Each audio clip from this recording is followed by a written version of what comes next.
এরা হচ্ছে পশু প্রাণীর মতো, দুনিয়াতে এসেছে, খাবে দাবে চলে যাবে। ইহুদিরা সত্য জানে, মুসলমানেরা সত্য জানে। মুসলমানেরা সত্য জানে, পাশাপাশি মুসলমানেরা চায় এই সত্যটা পৃথিবীর সব মানুষ জানুক, আর এই সত্যের উপর পৃথিবীর সব মানুষ আমল করুক।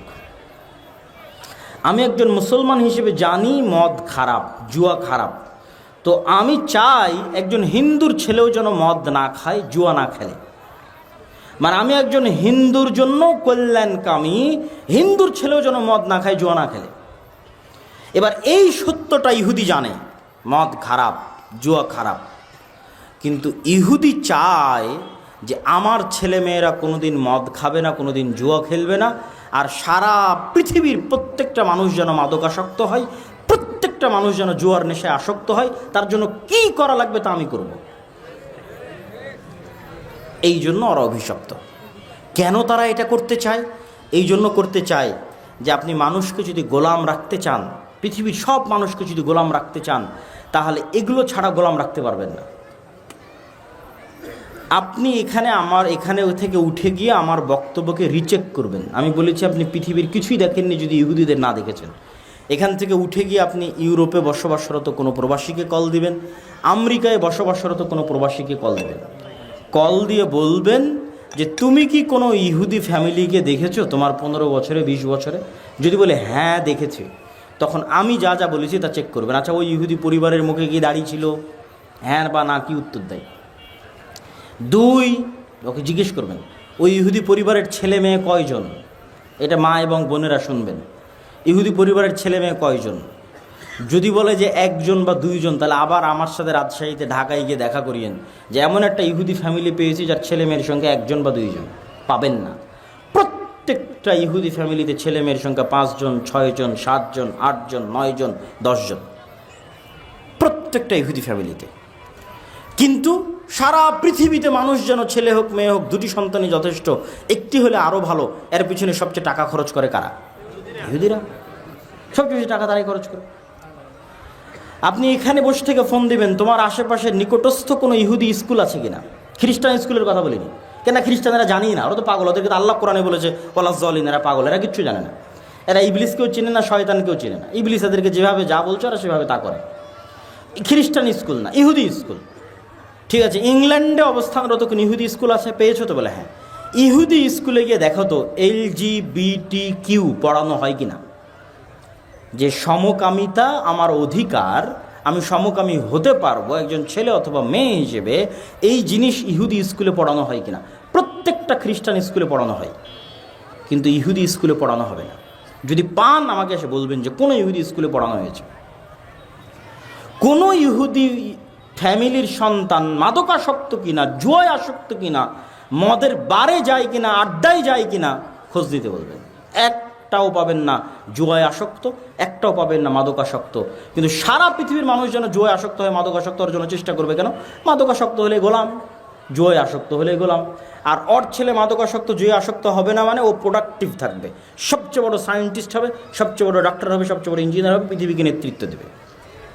আর বাকি সবকে মাদকাসক্ত, জুয়ে আসক্ত করবে কেন? সবগুলো যেন গোলাম হয়। এই জন্য আপনি ইহুদিদের দেখলে পৃথিবীর সত্য বুঝতে পারবেন যে পৃথিবীর সত্য কী। আর বাকি কাউকে দেখে পৃথিবীর সত্য বুঝতে পারবেন না। কেন? ওরা সবাই পাগল, ওদেরকে আল্লাহ অলরেডি কোরআনে পাগল বলে রেখেছে, যে ওরা জানেই না কী সত্য কী মিথ্যা।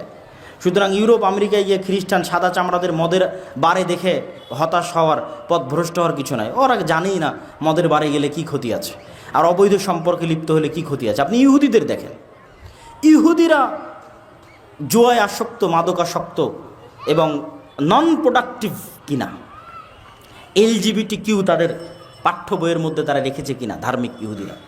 সম্মানিত উপস্থিতি, এই পয়েন্টটা কী জন্য তুলে ধরছিলাম? এই পয়েন্টটা এই দৃষ্টিকোণ থেকে তুলে ধরছিলাম যে শক্তিশালী প্রতিষ্ঠান প্রতিষ্ঠা করতে হবে, এটা আপনি ইহুদিদের কাছ থেকে শিখবেন। যে আমাদের শক্তিশালী মিডিয়া নাই, আমাদের শক্তিশালী অর্থনৈতিক প্রতিষ্ঠান নাই। এখান থেকে আরও একটা জিনিস শিখবেন যে আমাদেরকে আমাদের দিনের উপর কী হতে হবে? কথা বলেন না যে কী হতে হবে? আমাদেরকে আমাদের দিনের উপর কী হতে হবে? কট্টর হতে হবে। আমরা তো কলোনিয়াল মাইন্ড সেট আপ, এটা আমার বক্তব্যের আজকের শেষ পয়েন্ট। আমরা তো কলোনিয়াল মাইন্ড সেট আপ বহন করে বেড়াচ্ছি। 190 বছর ব্রিটিশদের গোলামি করছি। ওই 190 বছর ব্রিটিশদের গোলামি করার কারণে আমাদের রক্তের মধ্যে, আমাদের অজান্তে আমরা গোলামি বহন করছি। কিভাবে আমাদের অজান্তে আমাদের রক্তের মধ্যে গোলামি বহন করছি? আমি নিজেও এই বিষয়ে অবগত ছিলাম না। যখন ইংল্যান্ড ক্রস করে ফ্রান্স, ইতালি এবং স্পেন, এই 3টা দেশে গেছি, তো স্পেনের এমনও এয়ারপোর্ট পেয়েছি যে এয়ারপোর্টে এক্সিট শব্দটা পর্যন্ত ইংরেজিতে লেখা নাই। এতটা পরিমাণে স্প্যানিশরা, ইতালিয়ানরা, ফ্রান্সের মানুষেরা ইংরেজিকে ঘৃণা করে। আমার এটা ধারণা ছিল না যে ইংরেজি ভাষা জেনে পৃথিবীর কোনো দেশে আমি চলতে পারবো না, এটা অসম্ভব। প্রত্যেকটা দেশে চলতে পারবো, কিন্তু ইংরেজি ভাষা না জেনে যে ইউরোপেই চলতে পারবো না, এটা আমার জানা ছিল না। তো ওরা জাতিগত হিসেবে কতটা আত্ম অহংকারী, কতটা আত্ম অহমিকা, কতটা স্বাধীন চেতা, ভিন্ন দেশের ভাষাই শিখবে না। আমি বলছি না যে ইংরেজি শিখতে হবে না, এটা বলছি না, কিন্তু আমরা যে নিজের অজান্তে ইংরেজি শিক্ষাকে গুরুত্ব দিয়ে ফেলছি, শিখছি, শিখতেও হবে, কিছু করার নাই। এটা আমাদের অজান্তে, আমাদের রক্তের মধ্যে থাকা 190 বছরে ব্রিটিশদের গোলামির কারণে। এটার আরও প্রমাণ নেবেন, আমাদের ক্লাসমেট ছিল মদিনা ইসলামী বিশ্ববিদ্যালয়, আফ্রিকান মুসলিম দেশ, ওদের সেকেন্ড ল্যাঙ্গুয়েজ ফরাসি। তো তোমার সেকেন্ড ল্যাঙ্গুয়েজ ফরাসি কেন? তো আমি যেমন ইংল্যান্ডের গোলাম ছিলাম, ও ছিল ফ্রান্সের গোলাম। তো ও ফ্রান্সের গোলাম ছিল, ওই জন্য ওর সেকেন্ড ল্যাঙ্গুয়েজ ফরাসি। আমি ইংল্যান্ডের গোলাম ছিলাম, আমার সেকেন্ড ল্যাঙ্গুয়েজ ইংরেজি। আপনি যখন একটা মানুষকে দেখেন যে প্যান্ট শার্ট পরে আছে, গলায় টাই আছে, আপনার যদি মনে হয় স্মার্ট, আর আমি মাথায় টুপি দিয়ে আছি, উনি জুব্বা পরে আছে, মাথায় টুপি দিয়ে আছে, ওকে যদি মনে হয় একটু আনস্মার্ট, এটা 190 বছরের গোলামির কারণে আপনার মনের মধ্যে নিজের অজান্তে আপনি বহন করতেছেন। এই যে আর্মি, পুলিশ ইত্যাদিতে প্রত্যেক দিন অফিসিয়াল নিয়ম হচ্ছে দাড়ি চাচতে হবে, অফিসিয়াল নিয়ম। কেন? এটা স্মার্টনেস। ওরা কোত্থেকে পেয়েছে বলেন? এই আর্মি পুলিশ দাড়ি চেছে জবে আসতে হবে, এই নিয়ম কোথায় থেকে পেয়েছে? এই আর্মি ছিল পাকিস্তান আর্মির খণ্ডিত অংশ, পাকিস্তান ছিল ইন্ডিয়ান আর্মির খণ্ডিত অংশ, ইন্ডিয়া ছিল ব্রিটিশ আর্মির খণ্ডিত অংশ। তাহলে ব্রিটিশ আর্মির তৈরি করা রুলস গোলামেরা বহন করতেছে। এই জন্য গোলামদের কাছে এখনও দাড়ি চাচতে এটাই হচ্ছে স্মার্টনেস। এই জন্য তাকে দাড়ি চেষে অফিসে আসতে হবে। এরকম আরও অসংখ্য গোলামির কারণ আপনি খুঁজে বের করতে পারবেন, যা নিজের অজান্তে আপনি বহন করেন। ফলত আপনি যদি সামগ্রিকভাবে ইসলামের বিজয় দেখতে চান বাংলাদেশে, তাহলে আপনাকে দিনের উপরে কট্টর থেকে কট্টর হতে হবে। যত বেশি আপনি দিনের বিষয়ে কট্টর হবেন, বাংলাদেশ তত বেশি স্বাধীন আর শক্তিশালী হবে। তবে ছেলেদের এখানে পরিবেশ স্বাভাবিক মনে হলেও এখন পর্যন্ত মেয়েদের প্যান্ডেল থেকে প্রচুর আওয়াজ আসতেছে, এবং সে আওয়াজটা আমরা এখানে বসে শুনতে পাচ্ছি। তো এই আওয়াজ কমানোর জন্য স্বেচ্ছাসেবকদের কোনো দায়িত্ব থাকলে আপনারা দেখেন, ভিতরে যারা মা এবং বোন আছে তাদের যদি কোনো দায়িত্ব থাকে তাহলে আপনারা একটু দেখেন। আপনারা আপনাদের ওখান থেকে যে পরিমাণে আওয়াজ আসতেছে, তাতে আপনাদের বক্তব্য শোনা তো বহুদূরের কথা, আমাদের জন্য বক্তব্য দেওয়া কঠিন হয়ে যাবে। অতএব আমি জরুরি ভিত্তিতে আজকের প্যান্ডেলে অবস্থানরত মা এবং বোনদের জরুরি ভিত্তিতে দৃষ্টি আকর্ষণ করতেছি, আপনারা আপনাদের প্যান্ডেলের হইচয়ের আওয়াজ কন্ট্রোল করুন, পরিবেশ স্বাভাবিক রাখুন। স্বেচ্ছাসেবকদের প্রতি উদাত্ত আহ্বান জানাচ্ছি, আপনারা পরিবেশ কন্ট্রোল করার চেষ্টা করুন। আজকের অত্র বৈঠকের সংক্ষিপ্ত বক্তব্যের বিষয়বস্তু ইসলামের সামগ্রিক বিজয়ের প্রয়োজনীয়তা এবং করণীয়। সামগ্রিক বিজয় বলতে কি বুঝাচ্ছি? আল্লাহ সুবহানাহু ওয়া তাআলা কোরআন মাজিদে বলেন, হুয়াল্লাযী আরসালা রাসূলাহু বিল হুদা ওয়া দীনিল হক লিইয়ুযহিরাহু আলাদ-দীনি কুল্লিহি। তিনি সে আল্লাহ যিনি রাসূলকে পাঠিয়েছেন পথ প্রদর্শক হিসেবে, সত্য দ্বীনের বাহক হিসেবে। লিউযহিরাহু আলাদ-দীনি কুল্লিহি, যেন তার পাঠানো রাসূল যেই দ্বীনের প্রচারক, সেই দিন সারা পৃথিবীতে অবস্থানরত সকল দিনের উপর বিজয়ী হয়। ওয়ালাউ কারিহাল মুশরিকুন, যদিও কাফের এবং মুশরিকদের পক্ষে এটি সহ্য করা অনেক কঠিন, তবুও মুহাম্মদ সাল্লাল্লাহু আলাইহি ওয়াসাল্লামকে যে দিন দিয়ে পাঠানো হয়েছে সেই দিন পৃথিবীর অন্য সকল দিনের উপর বিজয়ী হবে। এটি আল্লাহ সুবহানাহু ওয়া তাআলা কোরআন মাজিদে বলেন। তেমনি রাসূলুল্লাহ সাল্লাল্লাহু আলাইহি ওয়াসাল্লাম বলেন, আসমানের নিচে জমিনের উপরে এমন কোনো মাটির বাড়ি, ইট পাথরের বাড়ি বাকি থাকবে না যেখানে ইসলাম প্রবেশ করবে না। বিইজ্জে আজিজিন আও বিদিল্লি দালিলিন, কোথাও সম্মানের সাথে ইসলাম প্রবেশ করবে, কোথাও অপমানের সাথে ইসলাম প্রবেশ করবে। তো কোরআনের এই আয়াত এবং এই হাদিস প্রমাণ করে পৃথিবীতে কোনো না কোনো এক সময় ইসলামের সামগ্রিক বিজয় সাধিত হবে না হবে না? হবে ইনশাআল্লাহ। তো ইসলামের এই সামগ্রিক বিজয় কেন প্রয়োজন? শুধু আমি ব্যক্তি জীবনে সালাত আদায় করলাম অথবা শুধু আমি পরিবার জীবনে ইসলাম মানলাম, এরপরেও সামগ্রিকভাবে আমার ব্যবসা বাণিজ্য, অর্থনীতি, রাষ্ট্রনীতি, পররাষ্ট্রনীতি, কূটনীতি সকল কিছু ইসলাম দ্বারা পরিচালিত হবে, এটির প্রয়োজন কেন? এটির প্রয়োজন যদি আপনি বুঝতে চান তাহলে সংক্ষিপ্ত দুটো কথা আপনাকে বুঝতে হবে। আপনাকে পাশ্চাত্য বিশ্বের মানুষজন বলবে যে তোমরা যদি ইসলামকে রাষ্ট্র ক্ষমতায় দেখতে চাও তাহলে তোমাদেরকে কিন্তু বাধ্যতামূলক নামাজ পড়ানো হবে। কারণ অধিকাংশ মানুষ যেহেতু বাংলাদেশের নামাজ পড়ে না, তো তারা কি চাইবে যে ইসলাম বিজয়ী হোক? চাইবে না। আবার পাশ্চাত্য সভ্যতার অনুসারীরা আপনাদেরকে বলবে তোমরা যদি ইসলামকে রাষ্ট্র ক্ষমতায় নিয়ে আসো তাহলে পর্দা বাধ্যতামূলক হয়ে যাবে।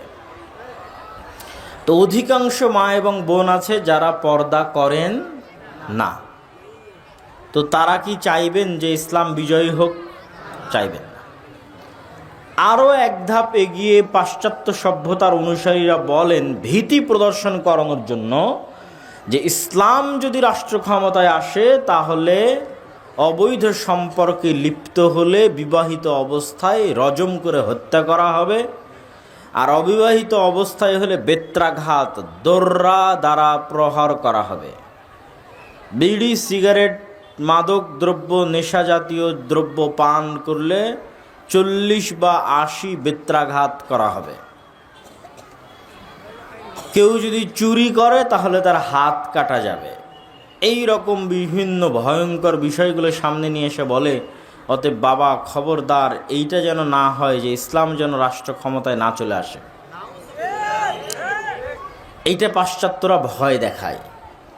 কিন্তু এর বাইরেও, এই সমস্ত ভীতি প্রদর্শনের বাইরেও রাষ্ট্র ক্ষমতায় ইসলাম যাওয়ার ভিন্ন আরেকটা চেহারা আছে, যেটি কখনোই পাশ্চাত্য মিডিয়া, ওয়েস্টার্ন যে ইলেকট্রিক এবং ইলেকট্রনিক্স মিডিয়া আছে এবং পাশ্চাত্য সভ্যতার ধারক ও বাহক আছে, তারা আপনাকে জানতেও দিবে না, বুঝতেও দিবে না।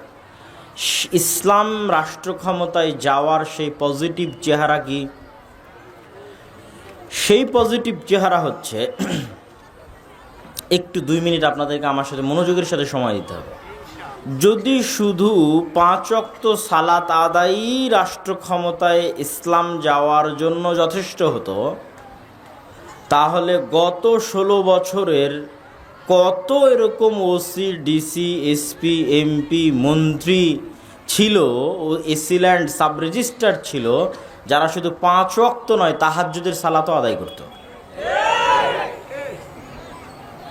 এবং এমন কোনো মসজিদ মাদ্রাসার জালসা সম্মেলন ছিল না যেই জালসা সম্মেলনে প্রধান অতিথি, বিশেষ অতিথি হিসেবে তারা আমন্ত্রিত হতো না এবং সেখানে লাখো টাকা দান করে দানবীর হিসেবে খেতাব পেত না। এমনও আছে যে প্রশ্ন ফাঁসের টাকা এরকম জালসা এবং মসজিদে দান করেছে। তাহলে শুধু যদি সালাদ দিয়ে ইসলামী রাষ্ট্র কায়েম হয়ে গেছে বলে ধরে নেওয়া যেত, তাহলে গত 16 বছর ইসলামী রাষ্ট্র ছিল। হ্যাঁ, কেন গত 16 বছর তো সবাই ছিল হাজি, তাহাজ্জুদ গুজার, আল্লাহওয়ালা আর দানবীর, ছিল না? তাহলে ইসলামী রাষ্ট্র মানে আজকে এই নবাবগঞ্জ উপজেলায় যদি আমি বলি আজ থেকে এখানে ইসলাম প্রতিষ্ঠা হয়েছে, তাহলে পাশ্চাত্য আপনাকে যেটা বলতেছে এখানে সবাইকে বাধ্যতামূলক পর্দা করা হবে, সবাইকে বাধ্যতামূলক নামাজ পড়ানো হবে, তারও বহু আগে হবে। ইসলামী রাষ্ট্রে এই ধরনের আইন কানুন থাকতে পারে, কিন্তু তারও বহু আগে। এটা তখনই ইসলামী রাষ্ট্র বলে বিবেচিত হবে যখন এখানে ন্যায়পরায়ণতা, ন্যায় বিচার এবং সত্যবাদিতা প্রতিষ্ঠিত হবে। যখন এখানে একজনও আর একজনের চুল পরিমাণ হক মেরে নিতে পারবে না। বেতন নিবে সরকারের, আর সরকারি মেডিকেলে না বসে প্রাইভেট ক্লিনিকে বসবে, এইটা হবে ইসলামী রাষ্ট্রে। এটা অসম্ভব। সবার আগে ওটা বন্ধ হবে। তারপরে এসিল্যান্ডের অফিসে, সাব রেজিস্ট্রারের অফিসে একটা কাজ আদায় করার জন্য ঘুষ দিতে হবে, এটা ইসলামী রাষ্ট্রে হবে অসম্ভব। আগে ওটা বন্ধ হবে।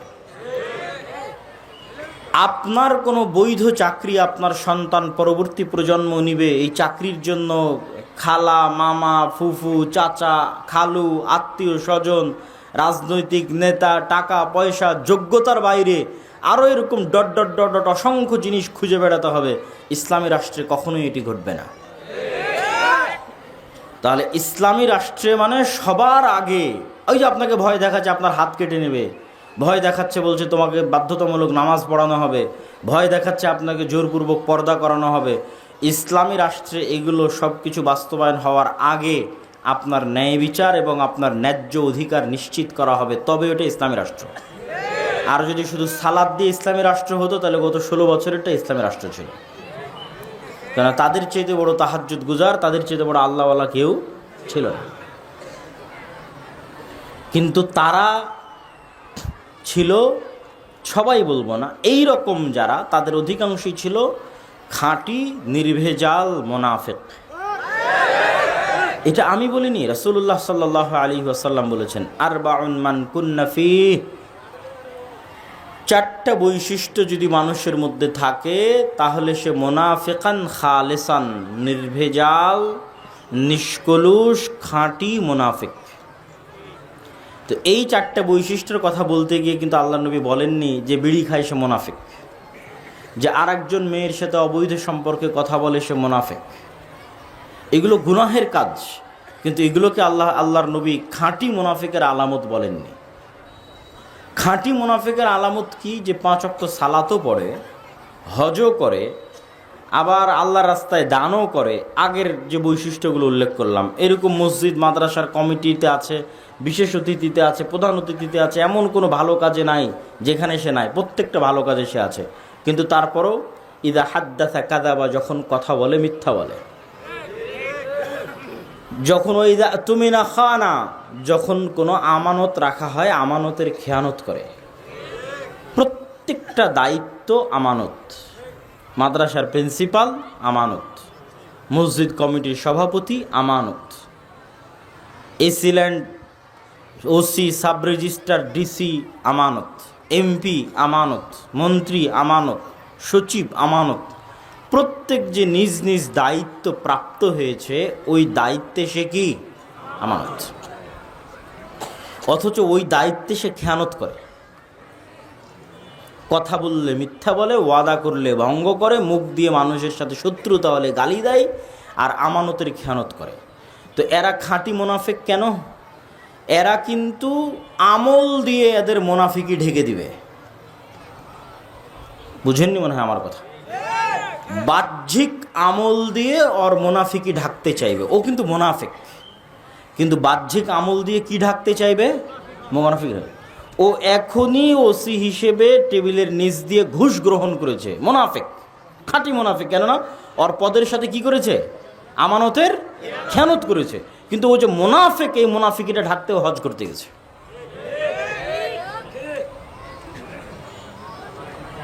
এইরকম প্রত্যেক যাকে যে পদের দায়িত্ব দেওয়া আছে ওই পদের সাথে মুনাফিকি করছে 24 ঘন্টা, এবং মুনাফিক কিন্তু ওই মুনাফিকি ঢাকতে এখানে প্রধান অতিথি হয়েছে। মুনাফিকি ঢাকতে আর এক জায়গায় 5 লক্ষ 10 লক্ষ টাকা দান করেছে, দেখাচ্ছে যে আমি দানবীর। মুনাফিকি ঢাকতে বলছে আমি হাজি, আমি উমরাকারী। মুনাফিকি ঢাকতে বলছে আমি তাহাজ্জুদ গুজার। কিন্তু আসলে ও মুমিন না মুনাফিক তা প্রমাণ হবে কোথায়? নামাজে। আসলে ও মুমিন না মুনাফিক তা প্রমাণ হবে কোথায়? তা প্রমাণ হবে ওকে যে দায়িত্ব দেওয়া হয়েছে ও দায়িত্বে শতভাগ সত্যবাদী এবং ন্যায়পরায়ণ কিনা। আপনি হয়তো মনে করবেন যে সবগুলো কথা হয়তো বড় বড় দায়িত্বশীলের বিরুদ্ধে বলছে। জি না, আমরা সবাই নিজ নিজ জায়গা থেকেও আমরা আমাদের মুনাফিকি মাপতে পারবো, প্রত্যেকেই। যেমন আপনারা যারা এখানে উপস্থিত আছেন, আশেপাশে ডানে বামে দাঁড়িয়ে আছেন, পিছনে দাঁড়িয়ে আছেন, বাবা মারা যাওয়ার পর বাবার সম্পত্তিতে যেই জায়গাটুকু ভিটি বাড়ি, উঁচু জমি, ভালো দানে ধানের ফলন হয়, পানিতে ডুবে না, দাম বেশি, ওটা আপনি নিয়েছেন। আর যেটা পানিতে ডুবে থাকে, দাম কম, যেটা ফলন ভালো হয় না, সেটা আপনার বোনকে দিয়েছেন। তাহলে আপনিও একজন চোর এবং দুর্নীতিবাজ। আপনিও আপনার সালাদ দিয়ে আপনার মুনাফিকি ঢাকতে চাচ্ছেন, না আসলে মুনাফিক। কেননা আপনি দায়িত্বে ন্যায়পরায়ণতা দেখাননি, আপনি ভাই হিসেবে, পিতার সন্তান হিসেবে ন্যায়ের সাথে বন্টন করেননি, তা আপনি আসলে মুনাফিক। কিন্তু আপনার সালাদ দিয়ে, আপনার দাড়ি দিয়ে আপনার মুনাফিকিটা ঢাকতে চাচ্ছেন। এরকম আপনি জীবনের প্রত্যেকটা পদক্ষেপে সত্য বলা আর কাজে ন্যায়পরায়ণ হওয়া, এটা অনেক কঠিন জিনিস। আমরা আমাদের ব্যক্তি জীবনে স্ত্রীদের সাথে কতটুকু ন্যায়পরায়ণ তার হিসাব দিতে আল্লাহর দরবারে ফেসে যেতে পারি। সব কথা বাদ দিলাম, কে ওসি কে সিল্যান্ড তার কথা বাদ দিলাম, আমি আমার স্ত্রীর প্রতি কতটুকু ন্যায়পরায়ণ তার জবাব দিতে আল্লাহর দরবারে ফেসে যেতে হবে, যে তার হক আমি ন্যায়ের সাথে বুঝিয়ে দিয়েছি কিনা।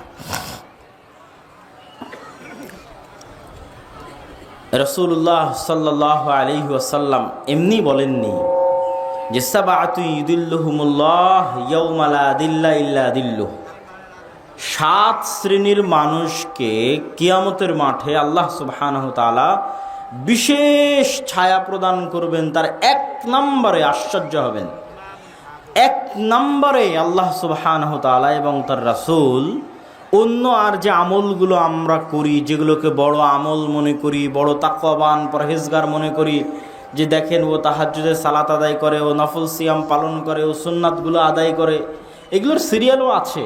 কিন্তু 1 নম্বরে সিরিয়াল আছে ন্যায়পরায়ণ দায়িত্বশীল। ন্যায়পরায়ণ দায়িত্বশীল মানে শুধু এমপি না, যে পিতা সে পিতা হিসেবে ন্যায়পরায়ণ, যে স্বামী ও স্বামী হিসেবে ন্যায়পরায়ণ, যে বৌমা ও বৌমা হিসেবে ন্যায়পরায়ণ, যে শাশুড়ি ও শাশুড়ি হিসেবে ন্যায়পরায়ণ। পৃথিবীতে এমন কোথাও ফাসাদ তৈরি হয়নি, ফাসাদ ন্যায়পরায়ণতার অভাবে আর সত্যবাদিতার অভাবে তৈরি হয়। শুধু বৌমা আর শাশুড়ির মধ্যে নয়, আপনি যদি দেখেন যে আলেম ওলামার মধ্যে, মসজিদে মসজিদে, মাদ্রাসায় মাদ্রাসায়, ইসলামী দলে, ইসলামী সংগঠনে, আহলে হাদিসদের মধ্যে, হানাফিদের মধ্যে, দেওবন্দীদের মধ্যে পরস্পরে প্রত্যেক যত বিভেদ আছে, কোনো বিভেদের জায়গায় মাসলা মাসাইল আকিদার বিভেদ নাই। আপনি যত বিভেদের গভীরে ঢুকবেন তত দেখবেন এখানে একজন অন্যায় করেছে আর একজন মাজলুম হয়েছে। মানে যে ইসলামী দলের আমির ও ন্যায়পরায়ণ আমির নয়, যে মাদ্রাসার প্রিন্সিপাল ও ন্যায়পরায়ণ প্রিন্সিপাল নয়, যে মাদ্রাসার পরিচালক সভাপতি ও ন্যায়পরায়ণ পরিচালক সভাপতি নয়। আজকে বলেছি না বক্তব্যের বিষয় ইসলামের সামগ্রিক বিজয়। তো ইসলামের সামগ্রিক বিজয় মানে কি আপনি দেশ ও জাতির নেতৃত্ব দিবেন। তো আপনি সামান্য মসজিদে ন্যায়পরায়ণতা প্রতিষ্ঠা করতে পারেননি, সামান্য আপনার মাদ্রাসায় আপনি ন্যায়পরায়ণ শাসক হতে পারেননি, আপনার পরিবারে ন্যায়পরায়ণ হতে পারেননি, আপনাকে আল্লাহ দেশের দায়িত্ব দিবেন? কথা বলেন না, যে আপনাকে আল্লাহ দেশের দায়িত্ব দিবেন? অসম্ভব, কখনোই দিবেন না। আপনি সালাত দিয়ে সঠিক আকীদা দিয়ে জান্নাতে চলে যাবেন, কিন্তু মানুষের নেতৃত্ব দেওয়ার জন্য আগে বলতে হবে সত্য, করতে হবে ন্যায়। যে ন্যায় চুল পরিমাণ ছাড় দেয় না, যে সত্যে চুল পরিমাণ ছাড় দেয় না, ওকে আল্লাহ দেশ ও জাতির নেতৃত্ব দিবেন আল্লাহর দয়ায়। আর আমরা মুসলমানেরা এই জায়গাতেই হচ্ছে সবচেয়ে পিছিয়ে আছি। আমি বহু আগে, আজ থেকে 1-1.5-2 বছর আগে এক বক্তব্যে বলেছি যে আজকের যুগের মুসলমানেরা হচ্ছে এই যুগের বানু ইসরাইল। তো আমার ছোট ভাই আব্দুর রহিম, যে মিশর আল আজহার বিশ্ববিদ্যালয়ে পড়ে, এখন দেশেই আছে, তো ও ফিলিস্তিনিদের মধ্যে ত্রাণ বিতরণ করেছে, অনেক ওর অভিজ্ঞতা হয়েছে ত্রাণ বিতরণ করতে। তো ও বলে যে ত্রাণ বিতরণ করতে গিয়ে আমি দেখেছি যে তোমার এই কথা শতভাগ সত্য। কিভাবে মুসলমানেরা তার মৃত ভাইয়ের রক্ত পর্যন্ত বেচতে পারে, এইটা মানে রক্ত পর্যন্ত বেচতে পারে বলতে, যে আপনার মাধ্যমে ধরেন আমি একটা টাকা দান করতেছি ফিলিস্তিনের গাজায়, আপনি পৌঁছে দিবেন। তো এই ত্রাণটা আপনি ফিলিস্তিনের গাজায় পৌঁছে দেওয়াকে ব্যবসা হিসেবে গ্রহণ করেছেন। এই ব্যবসার হাত বদল হতে হতে ফিলিস্তিনের গাজায় যার কাছে পৌঁছবে তার পর্যন্ত পৌঁছতে পৌঁছতে এই টাকা শেষ হতে থাকবে।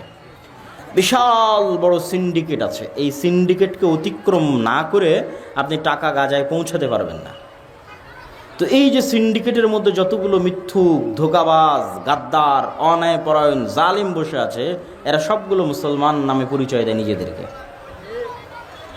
মুসলমান নামে পরিচয় দিয়ে নিজের আর এক ক্ষুধার্ত মুসলিম ভাই গাজায় পড়ে আছে, ওরই স্বজাতি, ওও ফিলিস্তিনি, ওর ভাই ক্ষুধার জন্য কাঁদতেছে, পানির জন্য কাঁদতেছে, তারপর সে টাকার সাথে নিষ্ঠুর। সে লাভ ছাড়া, সিন্ডিকেট ছাড়া একটা টাকা গাজার মধ্যে ঢুকতে দিবে না।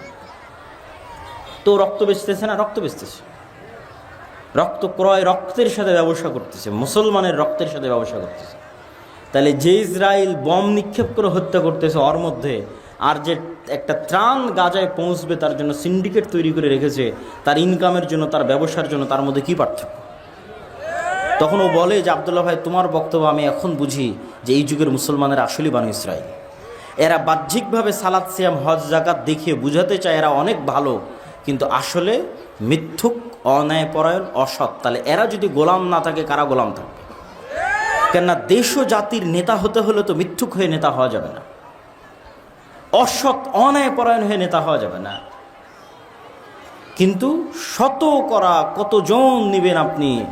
একইভাবে রন্ধ্রে রন্ধ্রে রক্তের মধ্যে অসততা, অন্যায়পরায়ণতা ঢুকে আছে। কি মসজিদ, কি মাদ্রাসা, কি ইসলামী দল, কি ইসলামী সংগঠন, একই অবস্থা। সম্মানিত উপস্থিতি, তো আমরা বলছিলাম যে ইসলাম যদি রাষ্ট্র ক্ষমতায় আসে, তাহলে ইসলামের যেটা মূল বেসিক বাস্তবায়ন, যেটা ইসলাম করতে চায়, সেটা আমাদের মুসলমানদের মধ্যে নাই। এই জন্য আমাদেরকে দিয়ে আল্লাহ সুবহানাহু তাআলা রাষ্ট্র ক্ষমতায় নিয়ে যাবেন না। সেই বেসিক মূল জিনিসটা কি? ন্যায়পরায়ণতা, সত্যবাদিতা। এটা থেকে আমরা হাজার হাজার লক্ষ কোটি কিলোমিটার দূরে আছি। আর পাশ্চাত্য বিশ্ব আপনাকে ভয় দেখাতে থাকবে এবং তারা চাইবে এই যে গণতান্ত্রিক সিস্টেম আছে, এই সিস্টেমটা টিকে থাক। এই জন্য নির্দিষ্ট ব্যক্তির উপর যেন আপনার রাগ উঠে, আর ওই নির্দিষ্ট ব্যক্তি চলে গেলে যেন আপনার রাগ কমে যায়, এটা তাদের চাওয়া। আপনি মনে করলেন গত 16 বছর আমার উপর জুলুম করেছে অমুক, বাস অমুক চলে গেছে, আপনার রাগ মিটে গেছে। কিন্তু গত 16 বছর যে আপনি মাজলুম হয়েছেন এই জালেম সিস্টেমের কারণে। সেই জালেম সিস্টেমের নাম হচ্ছে গণতান্ত্রিক সিস্টেম, ওই জালেম সিস্টেমের নাম হচ্ছে ধর্মনিরপেক্ষ সিস্টেম, সেকুলার সিস্টেম। আমি যদি আরও স্পষ্ট করে বলি বুঝার জন্য, কিন্তু এটা সত্য, মানুষ হাসবে কিন্তু এটাই সত্য। সেটা হচ্ছে এই জুলাই এর যে গণ অভ্যুত্থান, এই গণ অভ্যুত্থানের 1700 বা 1800 যে ছাত্র নিহত হয়েছে, এই 1700 1800 ছাত্রকে আসলে গণতন্ত্র হত্যা করেছে, সেকুলার সিস্টেম হত্যা করেছে। কিন্তু এটা বুঝার জন্য অনেক দূরদৃষ্টি সম্পন্ন জ্ঞান লাগবে, ইতিহাসের জ্ঞান লাগবে, পাশ্চাত্য বিশ্ব কী চায়, আপনার কাছ থেকে কি আদায় করতে চায় তার সম্পর্কে সম্যক অবগতি থাকা লাগবে। তাহলে আপনি বুঝবেন যে 1700-1800 জন মারা গেছে, 1700-1800 জনকে হত্যা করেছে কে? এই সিস্টেম, গণতান্ত্রিক সিস্টেম, সেকুলার সিস্টেম। এই সিস্টেম যদি পরিবর্তন না হয়, এইরকম স্বৈরাচার জালেম 20 বছর 30 বছর পর আবার তৈরি হবে। আপনার হায়াত যদি আল্লাহর 20-30 বছর বাড়িয়ে দেয়, আর আমার হায়াতও যদি আল্লাহ 20-30 বছর বাড়িয়ে দেয়, আবারও যদি কোনো দিন সাক্ষাৎ হয়, তখন আপনি বলিয়েন যে এই সিস্টেম টিকে আছে, আর এই সিস্টেম আবারও জালেম এবং স্বৈরাচার তৈরি করেছে। এই সিস্টেম কখনোই আপনাকে আপনার ওই ন্যায্য অধিকার দিতে পারবে না যে আপনি ঘুষবিহীন অবস্থায় চাকরি নেবেন, আপনার রাষ্ট্রীয় নাগরিক সুযোগ সুবিধা নেবেন।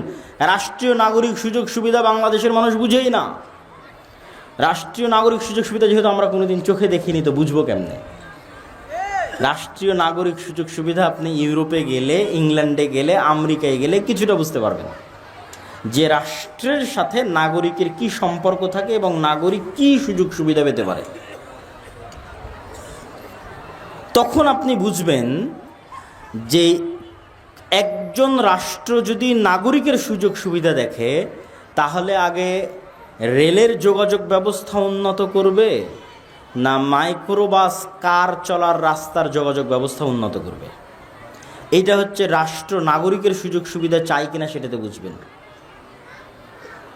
যেমন বাংলাদেশের এখন যে মেট্রো রেল আছে, এই একটা মাত্র প্রজেক্ট, যে প্রজেক্টটা রাষ্ট্রের সাথে নাগরিক সুযোগ সুবিধার সাথে যায়। একটা রাষ্ট্রের কয়জন মানুষের কাছে কার আছে, কয়জন মানুষের কাছে মাইক্রো আছে? আপনি ইংল্যান্ডে যান, কোনো মানুষকে যেন কার এবং মাইক্রো ব্যবহার না করা লাগে এক জায়গা থেকে আরেক জায়গায় যাওয়ার জন্য। স্বল্প খরচে যেন প্রত্যেকটা মানুষ এক জায়গা থেকে আরেক জায়গায় যেতে পারে, তার জন্য পাবলিক ট্রান্সপোর্ট, পাবলিক বাস এবং পাবলিক ট্রেনের অ্যাভেইলেবল ব্যবস্থা আছে। প্রত্যেকটা ছোট জায়গা থেকে আরেক ছোট জায়গায় আপনি অল্প ভাড়া দিয়ে যেতে পারবেন, তার ব্যবস্থা করা আছে। ও হচ্ছে জনবান্ধব রাষ্ট্র ব্যবস্থা।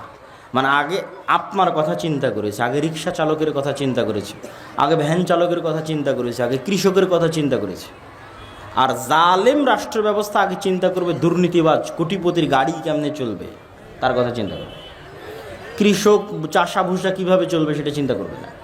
এরকম আরও অসংখ্য পয়েন্ট আছে। আপনার চিকিৎসা কিভাবে আপনি প্রাপ্ত হবেন, প্রত্যেকটা মানুষের বিপরীতে একজন চিকিৎসক আছে, অ্যাপয়েন্ট করা আছে সরকারের পক্ষ থেকে, দায়িত্ব দেওয়া আছে যে বাংলাদেশের মানুষ যদি 18 কোটি হয়, তাহলে এই 18 কোটি মানুষের বিপরীতে চিকিৎসক ভাগ করা আছে। মানে আমার জন্য একজন চিকিৎসক রিজার্ভ আছে। তাহলে রাষ্ট্র আমার স্বাস্থ্য নিয়ে চিন্তিত। তো আমি যেন স্বাস্থ্য সেবার অভাবে মারা না যাই, এই জন্য রাষ্ট্র চিন্তিত। তাহলে রাষ্ট্র নাগরিকের সুযোগ সুবিধার কথা চিন্তা করে। এরকম আরও অসংখ্য পয়েন্ট আছে। এটা আপনি আমাদের দেশে রাষ্ট্রীয় সুযোগ সুবিধা বলে কিছুই নাই। তো এই রাষ্ট্রীয় সুযোগ সুবিধা কথা চিন্তা করে ইসলাম। এটা হলো ইসলামী রাষ্ট্র ব্যবস্থা। ইসলামী রাষ্ট্র ব্যবস্থা মানে আপনাকে জোর করে নামাজ পড়ানো হবে, জোর করে পর্দা করানো হবে। তারও আগে ইসলামী রাষ্ট্র ব্যবস্থা মানে আপনি যেন না খেয়ে মারা না যান, আপনি যেন চিকিৎসার অভাবে মারা না যান, এটা আগে নিশ্চিত করা হবে। এই রাষ্ট্র ব্যবস্থায় চিকিৎসার অভাবে মানুষ মারা যেতে পারে, ওটা ইসলামী রাষ্ট্র ব্যবস্থা নয়। যেই রাষ্ট্র ব্যবস্থায় না খেয়ে মানুষ মারা যেতে পারে, ওটা ইসলামী রাষ্ট্র ব্যবস্থা নয়। যে বলছে ওটা ইসলামী রাষ্ট্র ব্যবস্থা, বুঝতে ভুল হয়েছে। ও কোনোদিন পড়েই নি ইসলামী রাষ্ট্র ব্যবস্থা কাকে বলে।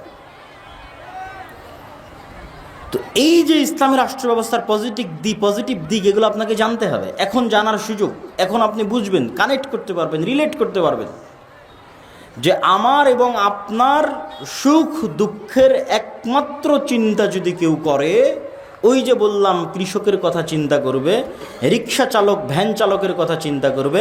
যেমন কিছুদিন আগে একজন আর্মির মেজরের সাথে একজন পুলিশ খারাপ ব্যবহার করেছে, পরে সেই পুলিশ আর্মির মেজরের পা ধরে ক্ষমা চাচ্ছে। তো মানুষজন ফেসবুকে অনেক প্রশংসা করতেছে। তখন আমার ব্রেনে কাজ করলো যে এটাও ইসলামী রাষ্ট্র ব্যবস্থা নয়। এই পুলিশ যদি একজন রিক্সা চালকের সাথে খারাপ ব্যবহার করতো, তো রিক্সা চালকের পা ধরে মাপ চাইতে হতো, ওটা ইসলামী রাষ্ট্র ব্যবস্থা। ওই আর্মির মেজরের সাথে খারাপ ব্যবহার করেছে, এই জন্য পা ধরে মাপ চাইতে হবে। আর রিক্সা চালক, ভ্যান চালক, কৃষকের সাথে খারাপ ব্যবহার করলে তখন মাপ চাইতে হবে না। এটা হচ্ছে জালেম সিস্টেম, সেকুলার সিস্টেম, গণতান্ত্রিক সিস্টেম।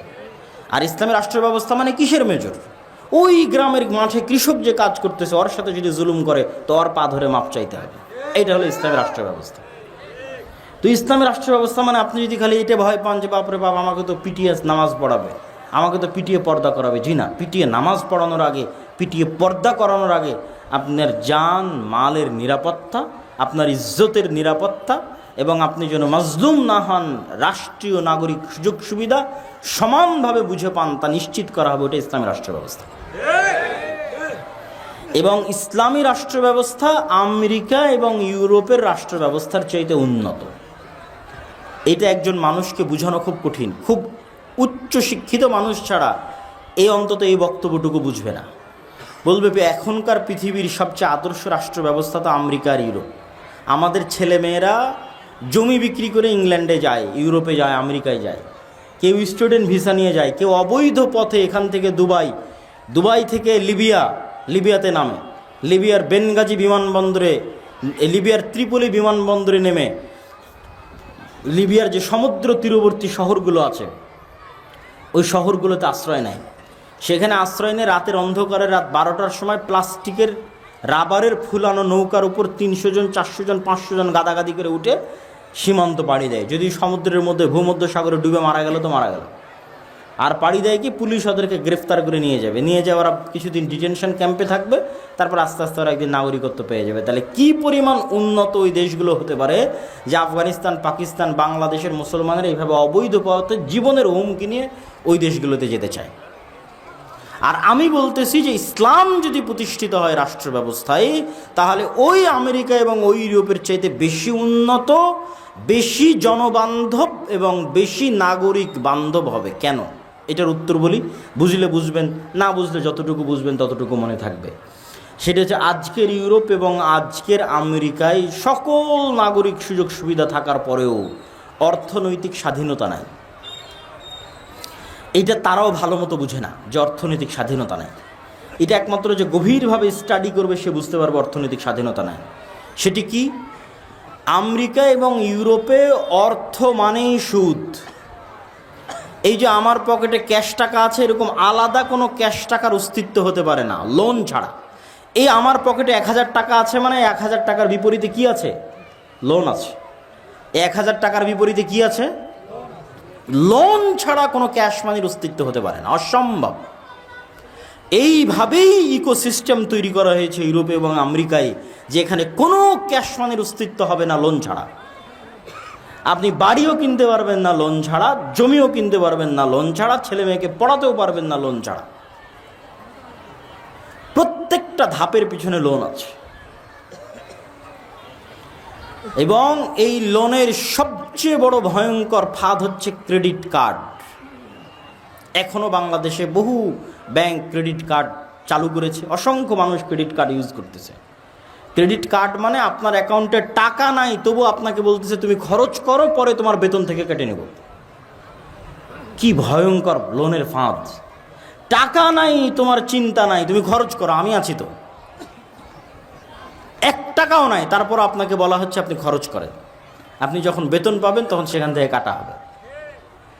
তো যে যত বেশি ক্রেডিট কার্ডের ইউজার হবে ও অত বড় অ্যামাউন্ট পাবে। ধরেন আমি 10 বছর থেকে ক্রেডিট কার্ড ব্যবহার করতেছি, তাহলে এখন 1টা টাকা ছাড়াও আমি অন্তত 3 কোটি টাকার বাজার করে ফেলতে পারি, ব্যাংক কিচ্ছু বলবে না, যেহেতু আমি 10 বছর থেকে ওর ক্রেডিট কার্ড ইউজ করতেছি। তো আমেরিকাতে যখন আপনি একটা বাসা ভাড়া নিতে যাবেন, তখন আপনি যদি 20-30 বছর থেকে ক্রেডিট কার্ডের ইউজার হন, তাহলে আপনার কাছে সিকিউরিটি মানি চাইবে না। ক্রেডিট কার্ড আছে তো? বলে হ্যাঁ আছে, সিকিউরিটি মানি লাগবে না, যাও। আর আপনি বলবেন যে আমি সুদ থেকে বাঁচতে চাই, অতএব আমি ক্রেডিট কার্ড ব্যবহার করব না, অগ্রিম লোন নিব না। তাহলে যে বাসা ভাড়া নিতে যাবেন ওই বাসার মালিক বলবে সিকিউরিটি মানি দাও। তো যত সিকিউরিটি মানি চাইবে অত সিকিউরিটি মানিতে আপনি 10 বছরও চাকরি করে ইনকাম করতে পারবেন না। তখন ঠিক আছে আমি ক্রেডিট কার্ড ইউজ করতেছি, তাহলে আপনি সুদে জড়িত হয়ে গেলেন। সুদ ছাড়া একটা টাকা ক্যাশ মানি আপনার পকেটে আসতে পারে এরকম কোনো রাস্তা নেই। এটাই হচ্ছে অর্থনৈতিক দাসত্ব। আপনার অর্থনৈতিক স্বাধীনতা যতক্ষণ না থাকবে আপনি স্বাধীন মানুষ নন, আপনার আভ্যন্তরীণ স্বাধীনতা আসবে না। এই জন্য ইসলাম হচ্ছে ঋণ বিমুখ। আজকে বক্তব্যের এই অংশে মা এবং বোনদের এই অংশটুকু একটু দৃষ্টি আকর্ষণ করি। ইসলামী অর্থনীতির মূলনীতি হচ্ছে ঋণ বিমুখ, অল্পে তুষ্ট। ঋণ বিমুখ, অল্পে তুষ্ট। ঋণ বিমুখ, অল্পে তুষ্ট মানে কি? মানে হচ্ছে আল্লাহ কিন্তু কর্জে হাসানার কথা বলেছে, কত বড় করে বলেছে দেখেন, অমাইয়ুকরিদুল্লাহ করজান হাসানা, যে ব্যক্তি কর্জে হাসানা দিল সে আল্লাহকে কর্জে হাসানা দিল, বলেন আল্লাহু আকবার। কিন্তু আপনি লোন নেওয়ার যত হাদিস আছে আল্লাহর নবীর সব হাদিস পড়েন, কর্জে হাসানা তখনই নিতে পারবেন যখন আপনি চিকিৎসার অভাবে মরে যাচ্ছেন। তখন আপনি এসি নেওয়ার জন্য কর্জে হাসানা নেবেন, এর কোনো অস্তিত্ব ইসলামের 500,000 কিলোমিটারের মধ্যে নাই। আপনি ফ্রিজ নেওয়ার জন্য কর্জে হাসানা নেবেন, ফ্রিজ কেনার জন্য, এর অস্তিত্ব ইসলামের কয়েক লক্ষ কিলোমিটারের মধ্যে নাই।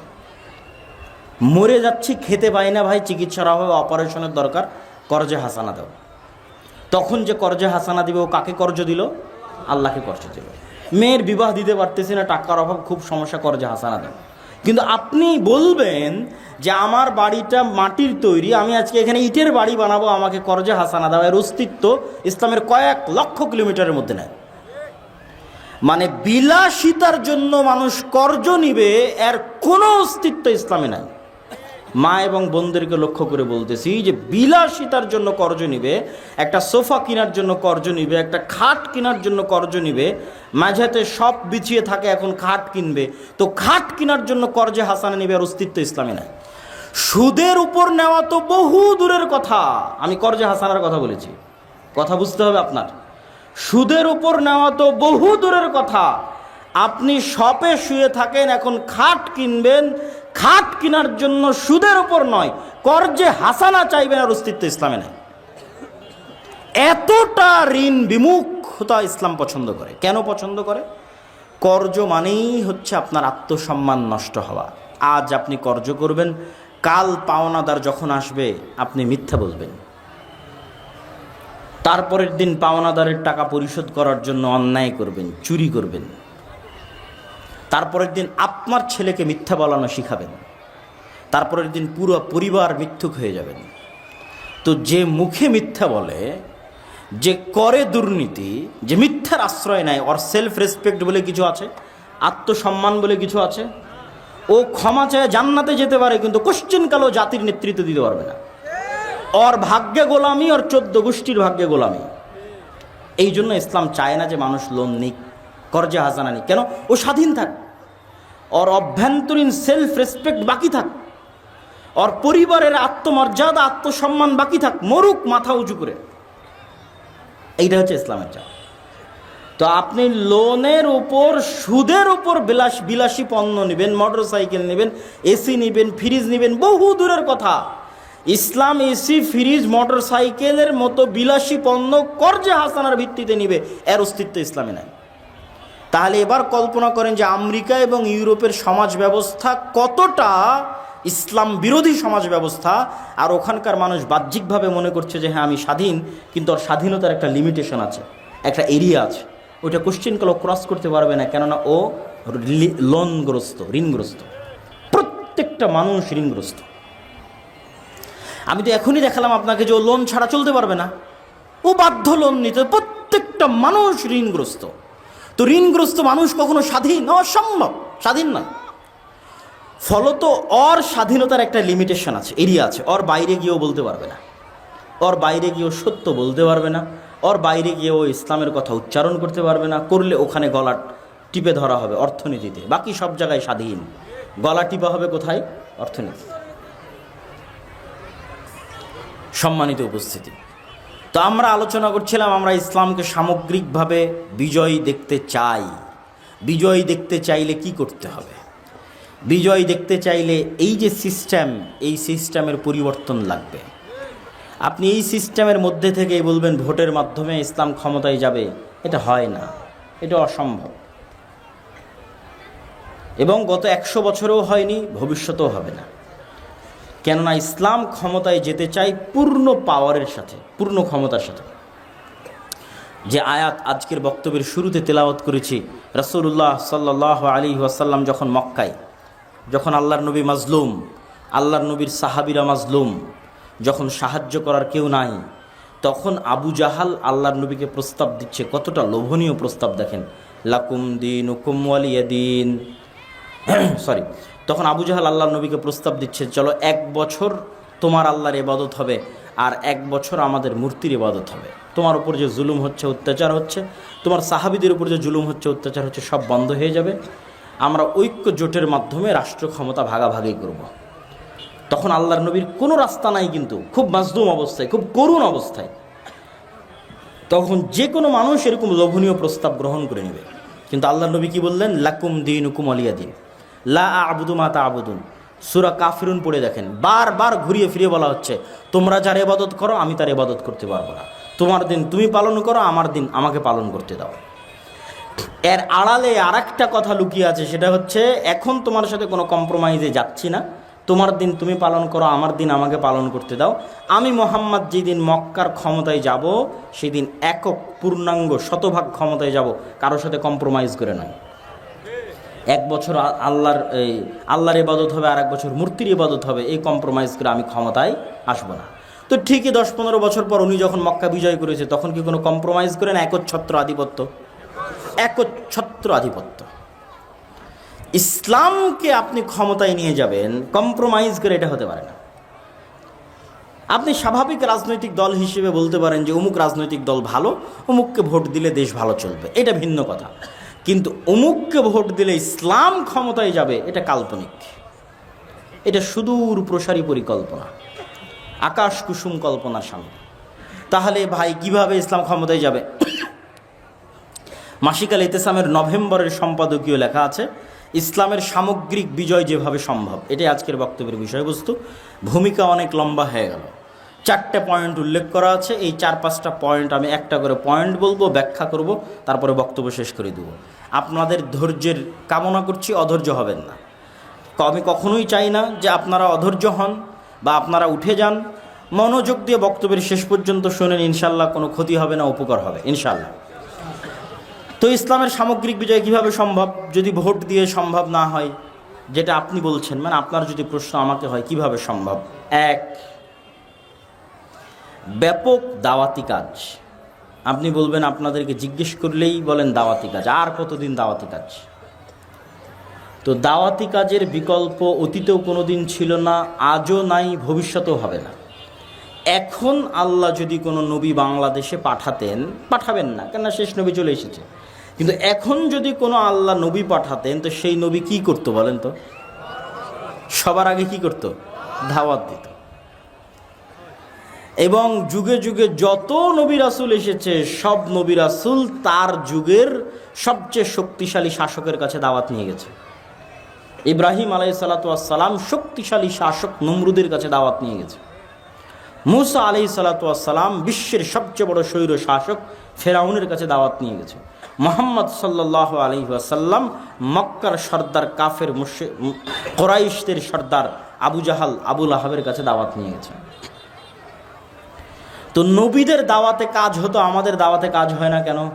আমাদের দাওয়াতের মধ্যে ইখলাস নাই, আমাদের দাওয়াতের মধ্যে নিঃস্বার্থ ভাব নাই, আমাদের প্রত্যেকের দাওয়াতের মধ্যে স্বার্থ আছে। এটা আমি নিজে দেখেছি, আমরা নিজেরাও করেছি। অতএব অন্যের দোষ দিয়ে লাভ নাই, আমাদেরটা সহ সবারটা বলতেছি।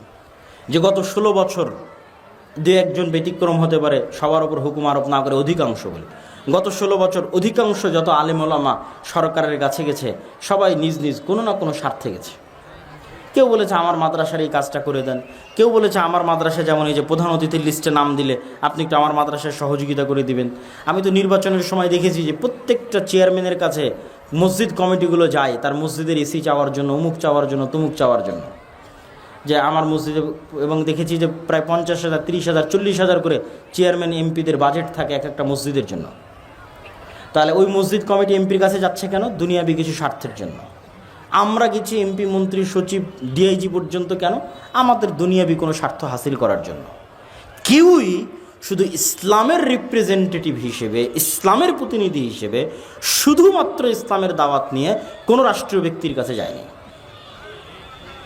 এটা অধিকাংশের কথা বললাম, থাকতে পারে দুই একজন, কিন্তু শুধু ইসলামের দাওয়াত নিয়ে গিয়ে বলবে লা আসআলুকুম আলাইহি আজরা ইন আজরিয়া ইল্লা আলাল্লাযী ফাতারানি। নবীরা বলতো এটা, লা আসআলুকুম আলাইহি আজরা। এই ফেরাউন মুসা আলাইহিস সালাম গিয়েই বলতো, ইব্রাহিম আলাইহিস সালাম গিয়েই বলতো, দাওয়াত দিতে এসেছি, লা আসআলুকুম আলাইহি আজরা। পাল্টা উপঢৌকন ধরায় দিয়ে, পাল্টা হাদিয়া ধরায় দিয়ে, পাল্টা টাকা পয়সা ধরায় দিয়ে আমাকে আমার দাওয়াত বন্ধ করতে বলিও না। আমরা প্রতিদান চাওয়ার জন্য আসিনি, মূল্য চাওয়ার জন্য আসিনি, পাথেও চাওয়ার জন্য আসিনি।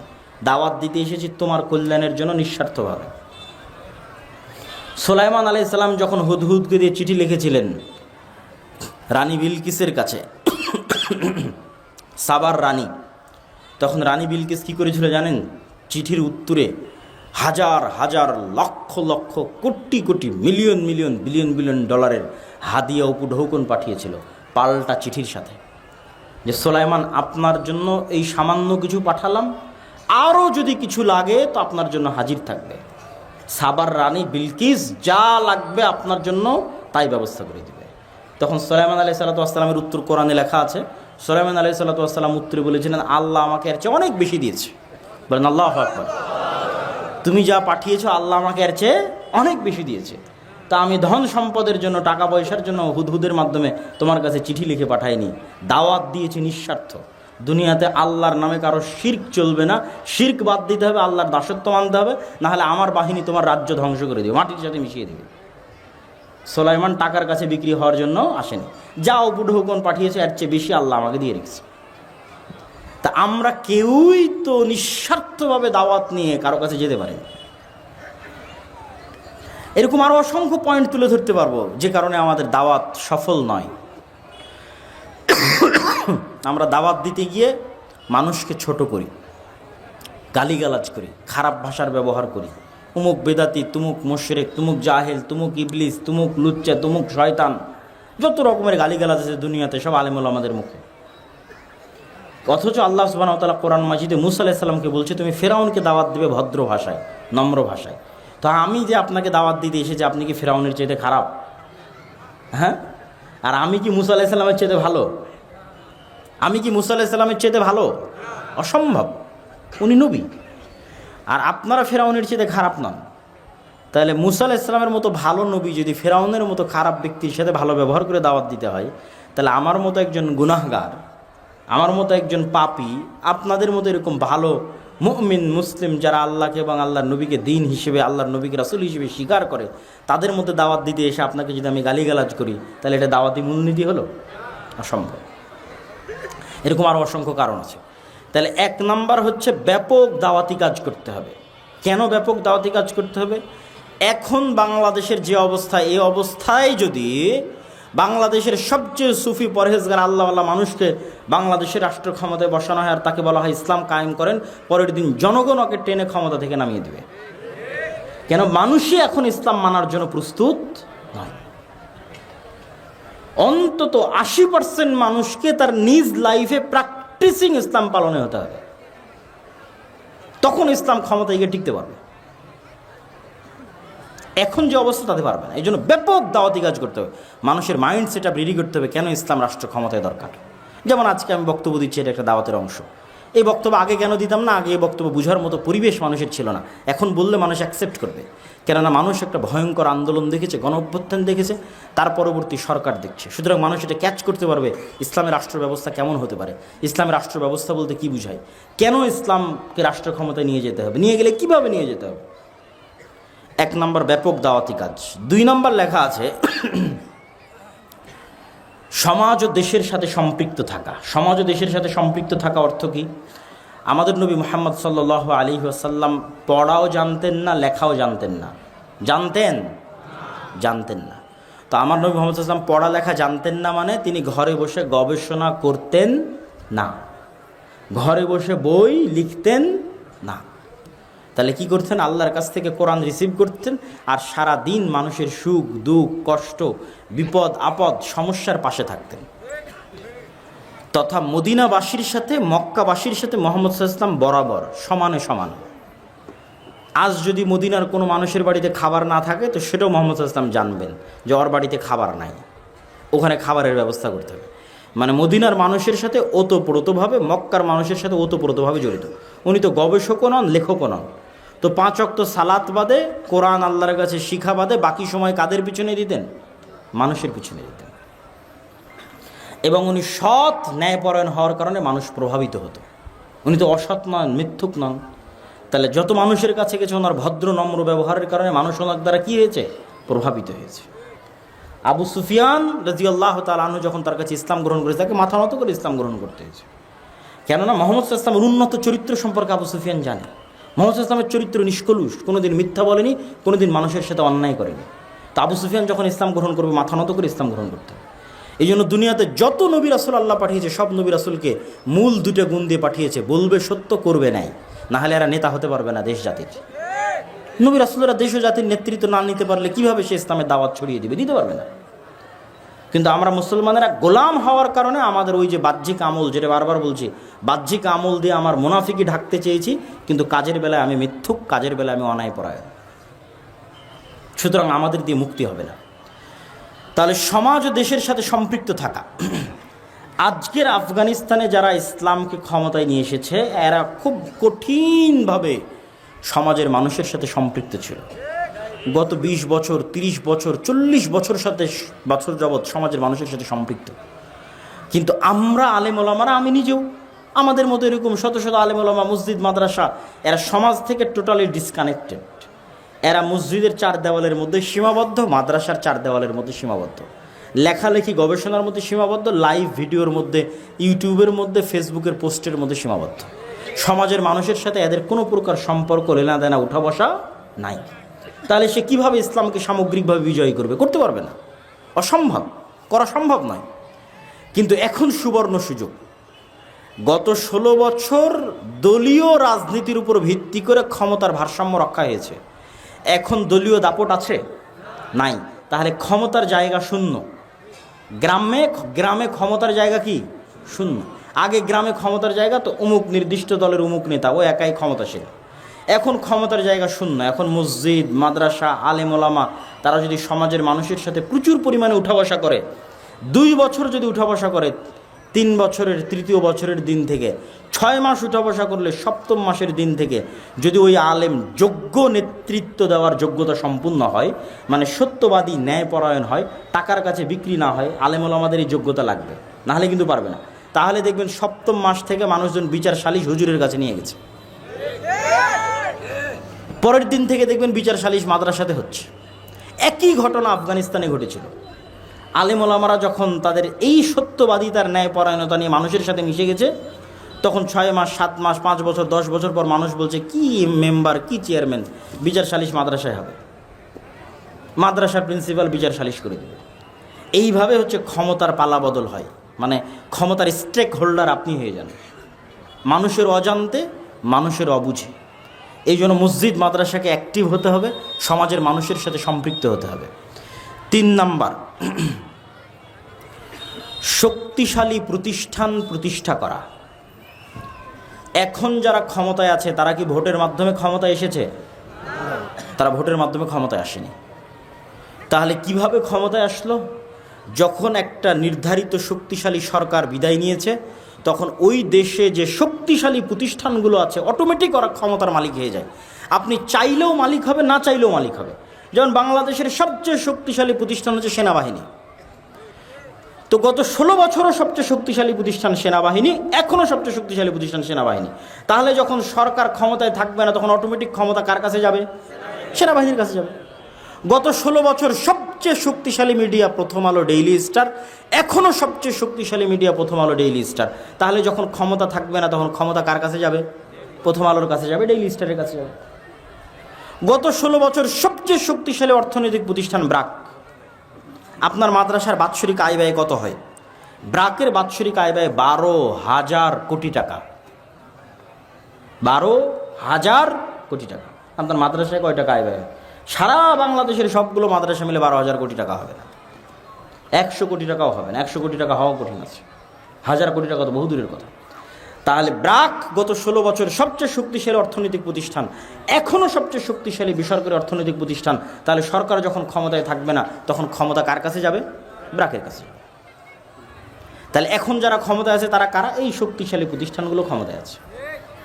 ব্র্যাক ক্ষমতায় আছে, গ্রামীণ ব্যাংক ক্ষমতায় আছে, ডেইলি স্টার ক্ষমতায় আছে, প্রথম আলো ক্ষমতায় আছে, সেনাবাহিনী ক্ষমতায় আছে। এটা অটোমেটিক হয়, এটার জন্য ভোট লাগে না। কিন্তু এই যে আপনার কোটি কোটি ভোটার আছে, কোটি কোটি ভোটারের একটাও তো প্রতিনিধিত্বকারী প্রতিষ্ঠান নাই। 16 কোটি 18 কোটি ভোটার, মুসলিম ভোটার, এত পঙ্গপালের মতো পানির স্রোতের মতো ভোটার দিয়ে কোনো লাভ আছে? এগুলো একটা ভোটারের প্রতিনিধিত্ব করার মতো একটা শক্তিশালী প্রতিষ্ঠান নেই। হুজুরেরা অনেক মারামারি ফাইট করে একজন মাত্র মন্ত্রী ঢোকাতে পেরেছে ধর্মমন্ত্রী হিসেবে। আর এতগুলো ভোটার থাকার পরেও, আর যদি শক্তিশালী প্রতিষ্ঠান থাকতো মারামারিও করা লাগতো না, ফাইটও লাগতো না, ভাই এমনি ক্ষমতা আপনার কাছে আসতো। তাহলে ওই যে আপনি চিন্তা করতেছেন আপনি এখনই ক্ষমতায় যাবেন ভোট দিয়ে, এটা পাগলামি। এখনই যাবেন আবার এখনই বাদ হয়ে যাবেন, মানে এখনই ক্ষমতায় যাবেন 3 বছর পর আবার আপনি বাদ হয়ে গেছেন। নাই, আপনি 50 বছরের চিন্তা করেন, 100 বছরের চিন্তা করেন। এই যে বিশাল নির্বাচনী লড়াই হলো আমেরিকাতে, ডোনাল্ড ট্রাম্প আর জো বাইডেন আর কমলা হ্যারিসের বিশাল লড়াই, বারাক ওবামা অংশগ্রহণ করলো, ডোনাল্ড ট্রাম্প বিজয়ী হলো। এই নির্বাচনী লড়াইয়ের ধারে কাছে কিলোমিটারকে কিলোমিটারে আপনি ইহুদিদের দেখতে পাবেন না। অথচ ডোনাল্ড ট্রাম্প ক্ষমতায় আসুক আর কমলা হ্যারিস জো বাইডেন ক্ষমতায় আসুক, ক্ষমতা কার হাতে? ইহুদিদের হাতে। ক্ষমতা কাদের হাতে? কেন ইহুদিদের হাতে? ওই ডোনাল্ড ট্রাম্পও টাকা নিয়েছে ইহুদির কাছে, কমলা হ্যারিসও টাকা নিয়েছে ইহুদির কাছে। ডোনাল্ড ট্রাম্পও মিডিয়া ব্যবহার করেছে ইহুদির, আর কমলা হ্যারিসও মিডিয়া ব্যবহার করেছে ইহুদির। তাহলে ইহুদির দল লাগেনি, ইহুদির রাজনীতি করা লাগেনি। ইহুদি কি করেছে? শক্তিশালী অর্থনৈতিক প্রতিষ্ঠান তৈরি করেছে।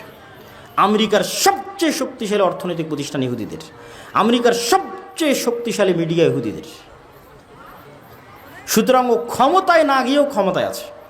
গত 20-200 বছর ক্ষমতায় ছিল, এখনও ক্ষমতায় আছে। ইহুদি বিরোধী কোনো আইন, কোনো কার্যক্রম আমেরিকায় হতে পারবে না, যেই ক্ষমতায় আসুক না কেন। ইহুদির টাকা নিয়ে ক্ষমতায় গেছে, ইহুদির মিডিয়া ব্যবহার করে ক্ষমতায় গেছে। এই জন্য ইহুদিদের কাছে আমাদের এবং আপনাদের অনেক শিক্ষার আছে। তার মানে আমি ইহুদিদের প্রশংসা করছি এটা নয়। ইহুদিরা অভিশপ্ত, কিন্তু পৃথিবীর বাস্তবতা একমাত্র ইহুদিরাই জানে, মুসলমানেরা জানে আর ইহুদিরা জানে। কেন অভিশপ্ত সেটাও বলছি, আর কেন ইহুদিরা একমাত্র সত্য বাস্তবতা জানে সেটাও বলছি। এইটা বলে আমি বক্তব্যের শেষের দিকে চলে যাব। আপনাদের অধৈর্য আমি কামনা করছি না, প্লিজ কেউ উঠবেন না, হাঁটাহাঁটি করবেন না, যেভাবে আছেন সেভাবে বসে থাকেন। আপনি অধৈর্য হওয়ার আগে বক্তব্য শেষ করে দেবেন ইনশাল্লাহ। তো ইহুদিরা কেন পৃথিবীর বাস্তবতা জানে আর কেন তারা অভিশপ্ত? আল্লাহ নিজে কোরআন মাজিদে বলেছে যে খ্রিস্টানরা হচ্ছে পথভ্রষ্ট, এরা কিচ্ছু জানে না। আপনি ইহুদিদেরকে না দেখলে পৃথিবীর কিছু দেখেননি। কেন কিছু দেখেননি? এইখানকার একটা যুবক ছেলে যেমন বিড়ি সিগারেট মদ জুয়া আড্ডায় ব্যস্ত থাকে, এ উঠে গিয়ে যদি আর এক খ্রিস্টানের সাথে উঠা বসা করে তো ওই খ্রিস্টানও মদ জুয়া আড্ডায় ব্যস্ত থাকে। সুতরাং এই পৃথিবীতে পার্থক্য করতে পারবে না, দেখবে সবাই তো আমার মতো। জাপান যাবে, কোরিয়া যাবে, হয়তো এতটুকু দেখতে পারে যে আমার চাইতে ওরা রোবোটিক মেশিনের মতো কাজ করতেছে, কিন্তু আর কোনো পার্থক্য দেখতে পাবে না। দেখবে রোবোটিক মেশিনের মতো কাজ করার পরে ওরাও ওই মদ জুয়া আড্ডা অবৈধ সম্পর্কে ব্যস্ত, আমিও মদ জুয়া আড্ডা অবৈধ সম্পর্কে ব্যস্ত। ও ধাক্কা খাবে কখন? ধাক্কা খাবে যদি কোনো ইহুদির সাথে কোনো দিন দেখা হয়, কোনো ইহুদি পরিবারের সাথে যদি কোনো দিন দেখা হয়, ধাক্কা খাবে, খেতে হবে। যেমন আপনাকে 2-1টা বলি, আমি নিজে বাস্তবে চোখে দেখে এসেছি, এই জন্য বলছি। আমরা মুসলমানেরা 2% দাড়ি রাখি না, ইহুদিরা 90% দাড়ি রাখে। 90% ইহুদি দাড়ি রাখে, এবং দাড়ি রাখার জন্য চুল পরিমাণ দ্বিধাও করে না যে দাড়ি রাখলে কে আমাকে জঙ্গি বলবে আর কে সন্ত্রাসী বলবে, আর ধারে কাছেও নাই। ওর দিন ওকে কট্টরভাবে মানতে হবে, এতে চুল পরিমাণ ছাড় দেওয়া যাবে না, না হলে ও মরে যাবে, পরাধীন হয়ে যাবে, গোলাম হয়ে যাবে, দাস হয়ে যাবে। ওতে মরবে কিন্তু দিনে চুল পরিমাণ ছাড় দিবে না। ও দিনের ওপর কট্টর কত ইহুদিরা, তার একটা উদাহরণ দিই আপনাকে। এমন কোনো ইহুদি রেস্টুরেন্ট পাবেন না যে ইহুদি রেস্টুরেন্টে ইহুদি হুজুরকে চাকরি দিয়ে রাখা নাই। যেমন আপনার এলাকায় গ্রামগঞ্জে রেস্টুরেন্ট আছে, তো যে পরাটা তৈরি করবে তার জন্য লোক আছে, চুলা জাল দিবে তার জন্য লোক আছে, থালি বাসন ধুবে তার জন্য লোক আছে। তো প্রত্যেকটা ইহুদি রেস্টুরেন্টে খালি একজন হুজুর আছে, ওর কোনো কাজ নাই। ও থালি বাসনও ধুবে না, ও হচ্ছে ওই পেঁয়াজ মরিচও কাটবে না। ওই ইহুদি হুজুরের চাকরি হচ্ছে খালি দেখবে হালাল হচ্ছে কিনা। কি বুঝলেন দিনের বিষয়ে কতটা কট্টর ইহুদিরা, যে প্রত্যেকটা ইহুদি রেস্টুরেন্টে একজন ইহুদি হুজুরকে চাকরি দেওয়া আছে, ইহুদি রাবাইকে চাকরি দেওয়া আছে। সে বসে থেকে চেয়ারে বসে থেকে খালি দেখবে রান্নার প্রসেস হালাল আছে কিনা।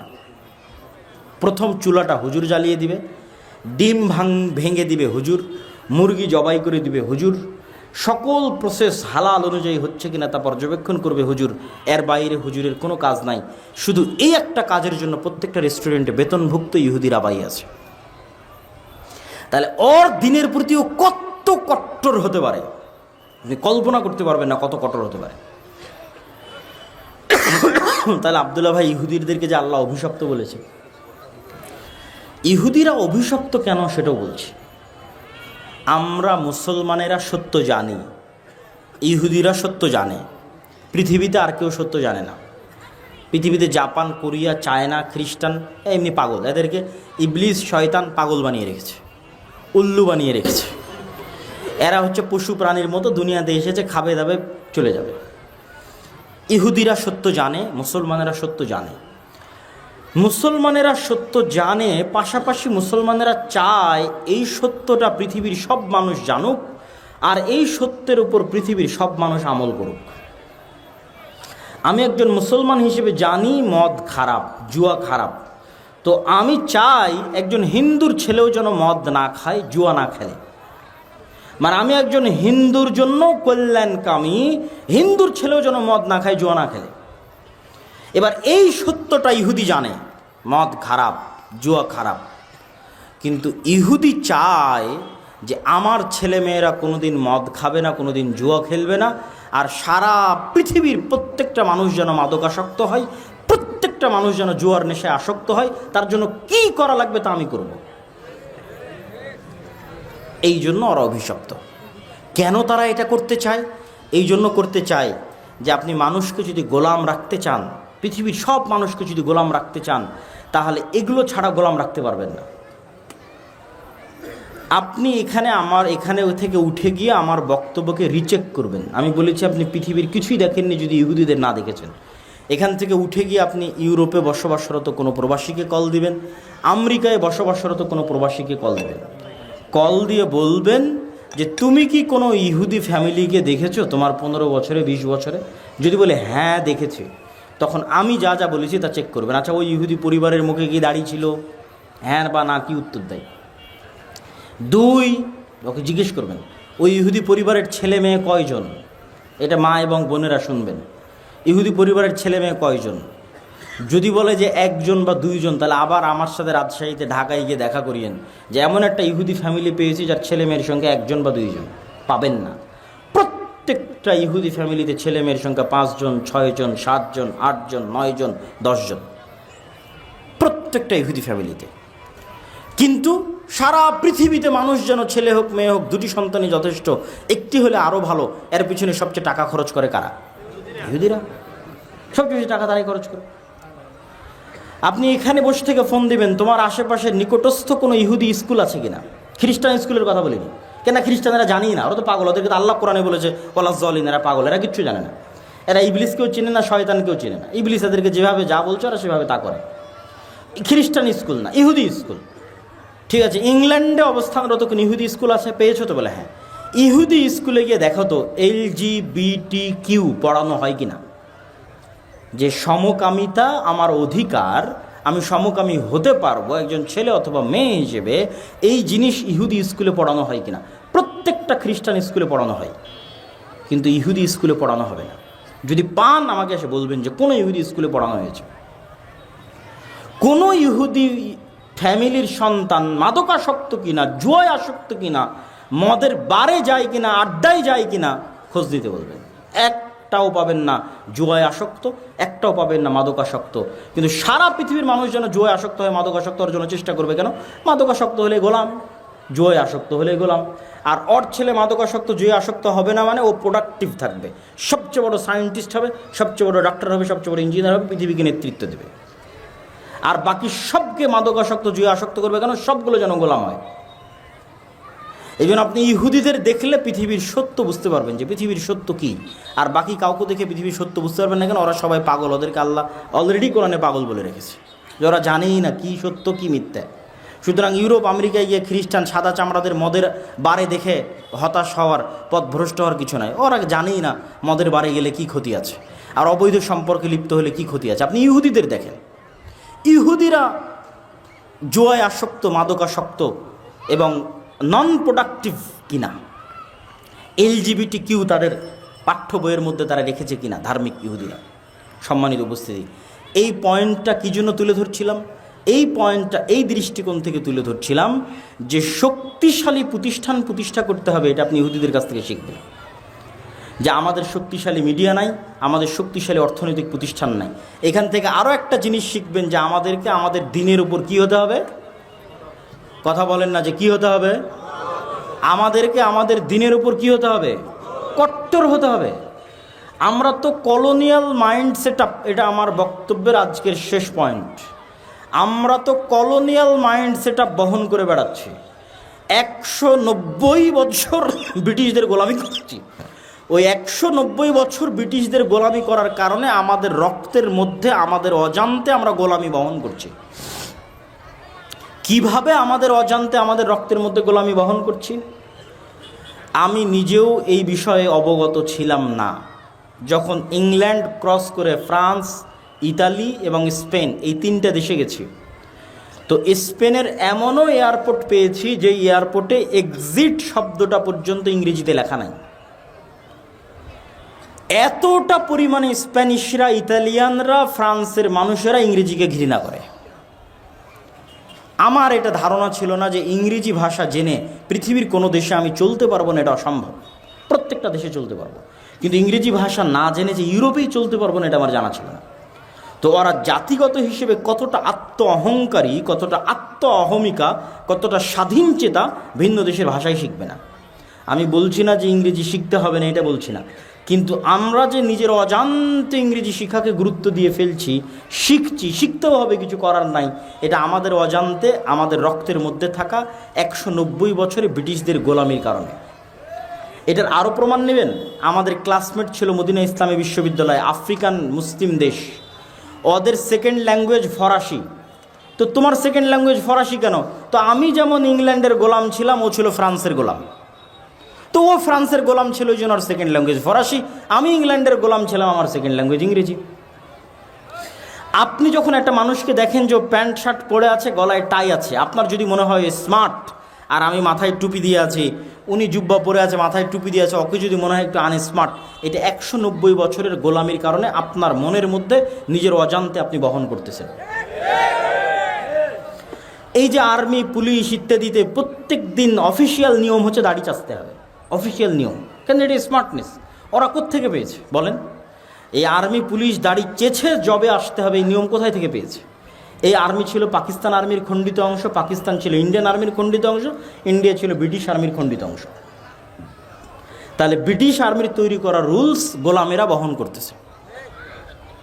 এই জন্য গোলামদের কাছে এখনও দাড়ি চাচতে এটাই হচ্ছে স্মার্টনেস। এই জন্য তাকে দাড়ি চেষে অফিসে আসতে হবে।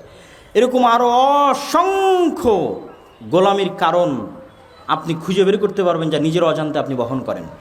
ফলত আপনি যদি সামগ্রিকভাবে ইসলামের বিজয় দেখতে চান বাংলাদেশে, তাহলে আপনাকে দিনের উপরে কট্টর থেকে কট্টর হতে হবে।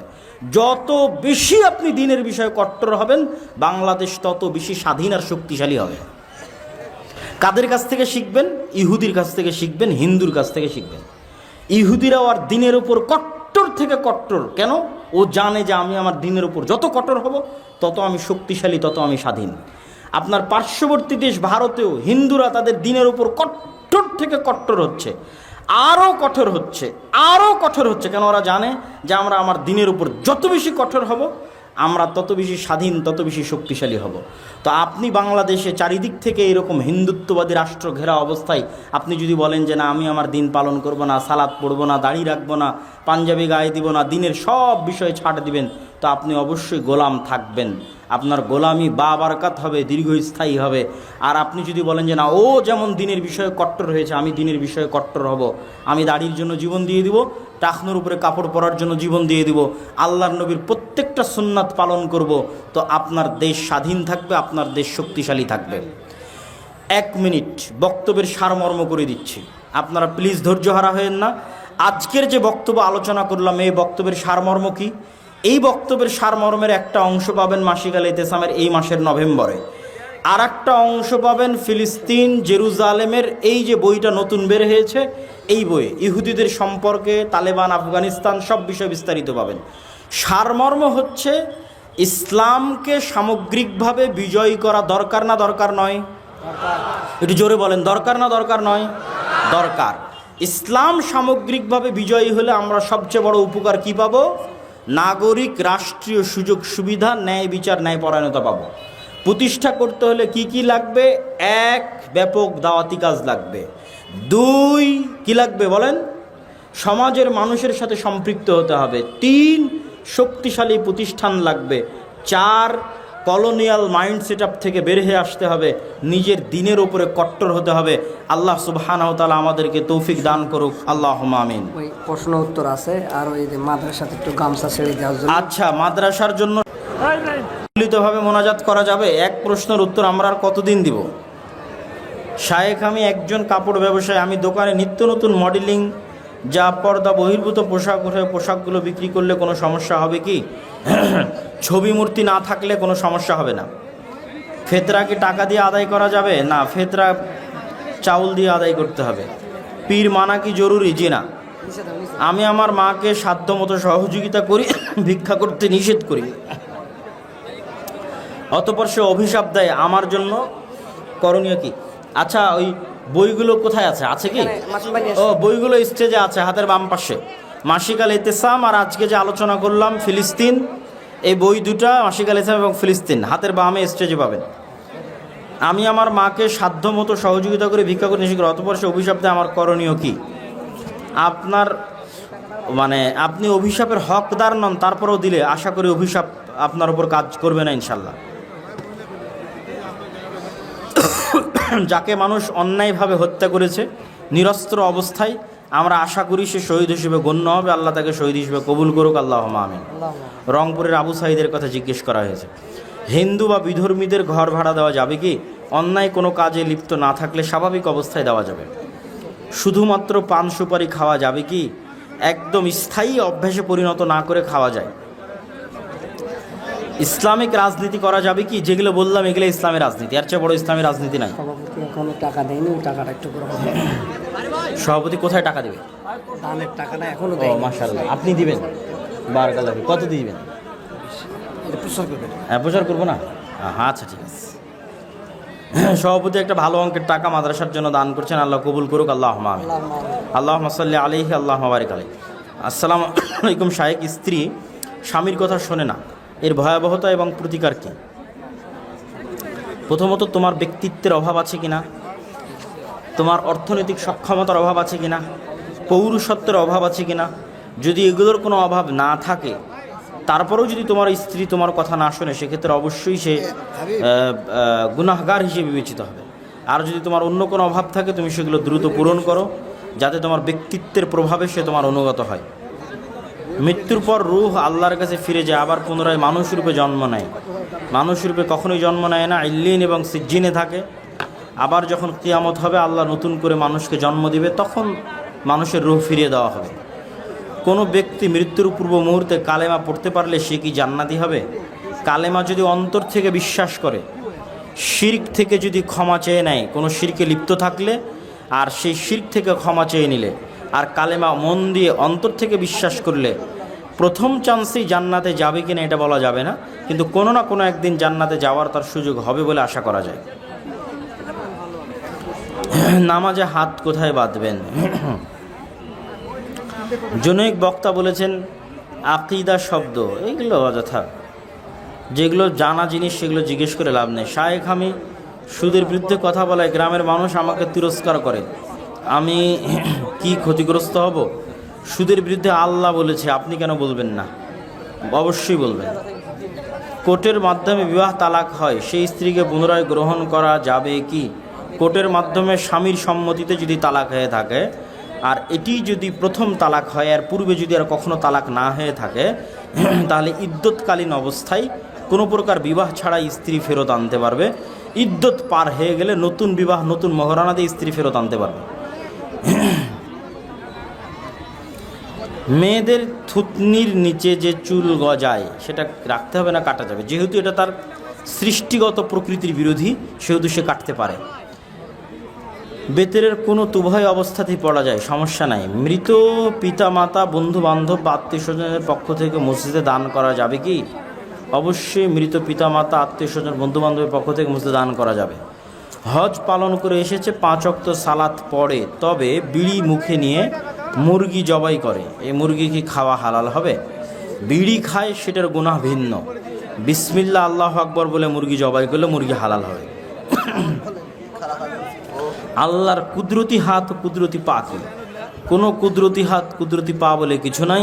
আল্লাহর হাত আছে, আল্লাহর পা আছে। বিসমিল্লাহ।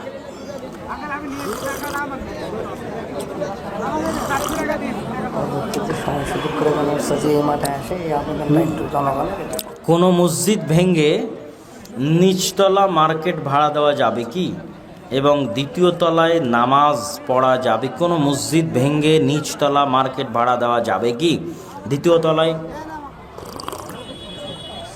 যে দোকানগুলো ভাড়া দেওয়া হবে ওগুলোতে অনইসলামিক কোনো কিছু না হলে দেওয়া যাবে।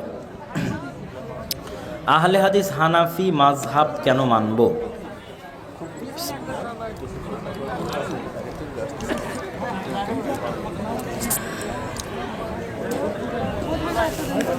সরাসরি কোরআন এবং হাদিস মানবেন, তবে কোরআন এবং হাদিস সালাফে সালেহিনের বুঝ অনুযায়ী বুঝতে হবে, আপনি একাই বুঝতে পারবেন না। আর সালাফি সালেহিনের বুঝ অনুযায়ী বুঝতে চাইলে আপনাকে আলেম ওলামার সহযোগিতা নিতে হবে।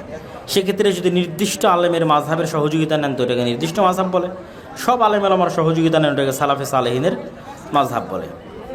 আল্লাহকে চেনার উপায় কি? আল্লাহর গুণাবলী জানা। কোরআনে আল্লাহ তার পরিচয় দিয়েছে, কোরআন পড়বেন ধারাবাহিকভাবে, কোরআনে আল্লাহর পরিচয় পেয়ে যাবেন। কেউ একবার তালাক বললে কি তালাক হয়? জি, একবারই তো তালাক বলতে হয়, 3 বার তো বলতে হয় না। ওটা তো সুন্নাত বিরোধী। একবারই বলা উচিত এবং একবারই বলতে হয়, এবং একবার বললে তালাক হয়। অজু করার পর ধূমপান করলে অজু নষ্ট হবে কি? ওয়াজল্লিন আওলাদ্দালিন বলবো। অজু করার পর মানুষের লজ্জা স্থানের যে 2টি দ্বার আছে, এই 2টি দ্বার দিয়ে কোনো কিছু বের না হলে এবং বের হওয়ার সম্ভাবনা তৈরি না হলে, সম্ভাবনা মানে যেমন ঘুম, অজু ভঙ্গ হয় না। বিড়ি সিগারেট খাচ্ছে, তার গুনাহ ভিন্ন। আমি ওয়াদা করেছিলাম আগামীকাল আপনার বাসায় যাব, কিন্তু আমি যাইনি, তাহলে আমার গুনাহ হবে কি? এই ধরনের যদি কোনো কাজ সংঘটিত হয়ে থাকে, এগুলোকেও মূলত জবানের গুরুত্ব বলা হয়, কিন্তু সবচেয়ে বড় গুনাহ হয় অতীতে ঘটে যাওয়া কোনো কাজের বিষয়ে যখন আপনি মিথ্যা সাক্ষী দেন, তখন সেটা অনেক বড় গুনাহগার। আপনি একটা কাজ করেছেন, তারপরও বলছেন করেননি, আবার আরেকজন একটা কাজ করেনি, তারপরও বলছেন সে করেছে, আবার আরেকজন একটা কাজ করেছে, তারপর আপনি বলছেন সে করেনি। অতীতে ঘটে যাওয়া যে কোনো জিনিসের উপর যখন আপনি মিথ্যা বলেন, তখন সেটা হয় বেশি মহাপাপ। আর ভবিষ্যতে কোনো কিছু করতে চেয়েছেন, কোনো ওজর যদি থাকে, সেই কারণে করতে পারেননি, সেটা ভিন্ন কথা। তবে মানুষ তার জবান রক্ষায় যত শক্তিশালী হবে, তার ব্যক্তিত্ব তত মহৎ হবে। মহিলারা কি পুরুষ আলেমের কাছে কোরআন মাজিদ শিখতে যেতে পারে? ফিতনার আশঙ্কা না করলে পর্দার আড়াল থেকে, দূরে থেকে আরেক মাহরামের উপস্থিতিতে শিখতে পারে, তবে চেষ্টা করতে হবে মহিলা মানুষের কাছেই শেখার। হুজুর, আমার ছেলের বয়স 8 বছর, আপনার মাদ্রাসায় কিভাবে ভর্তি করব? জামিয়া সালাফিয়াতে ডিসেম্বরে ভর্তি ফরম বিতরণ হয়, আর জানুয়ারির 1 তারিখে ভর্তি পরীক্ষা হয়। আগামীকালকে জামিয়া সালাফিয়াতে সালাফি কনফারেন্স আছে, দেশ বিদেশের বড় বড় আলেম ওলামা উপস্থিত হবে। সৌদি আরবের প্রায় 4 জন আলেম উপস্থিত থাকবে, ভারতের আলেম ওলামারা থাকবে, জামিয়া সালাফের উক্ত সালাফি কনফারেন্সে আপনাদের দাওয়াত, যাদের পক্ষে সম্ভব হবে অবশ্যই উপস্থিত হবেন।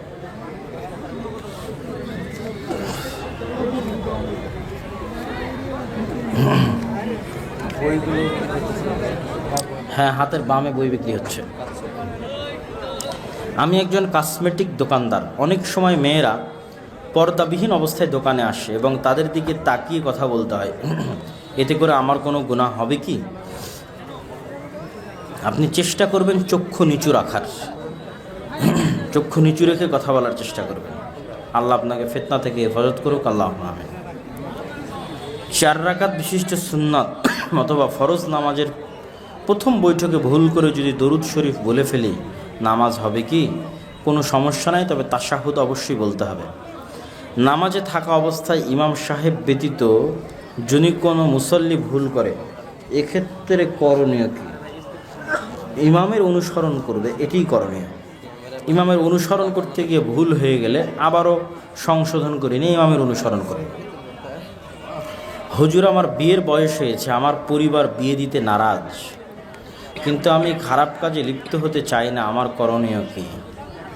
তুমি অর্থনৈতিকভাবে স্বাবলম্বী হও, পিতামাতাকে বুঝাতে থাকো, আর ধৈর্য ধারণ করার চেষ্টা করো। গবাদি পশুকে বীজ দেওয়া যাবে কি? কোনো সমস্যা নেই।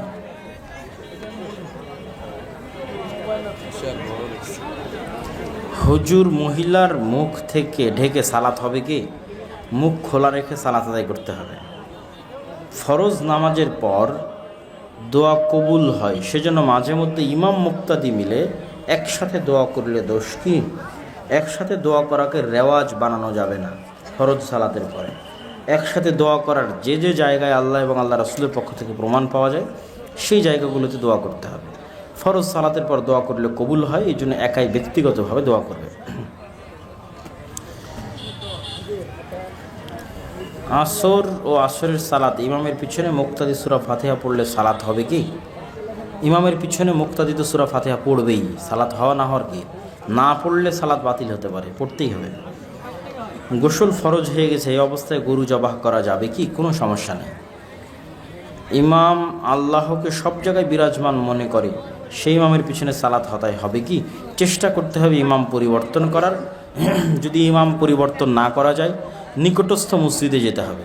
যদি নিকটস্থ কোনো মসজিদ না থাকে, তাহলে জামাতে সালাত আদায় করার লক্ষ্যে তার পিছিয়ে সালাত আদায় করতে হবে। বেদাতি বক্তার আলোচনা শ্রবণ করা যাবে কি? যার জ্ঞান নাই, যে সত্য মিথ্যা যাচাই বাছাই করতে পারে না, তার এই ধরনের সকলের বক্তব্য শোনা উচিত নয়। যার প্রতি নির্ভরযোগ্য মনে করবে, যাকে চিনে, যাকে জানে, তারই বক্তব্য শোনার চেষ্টা করবে।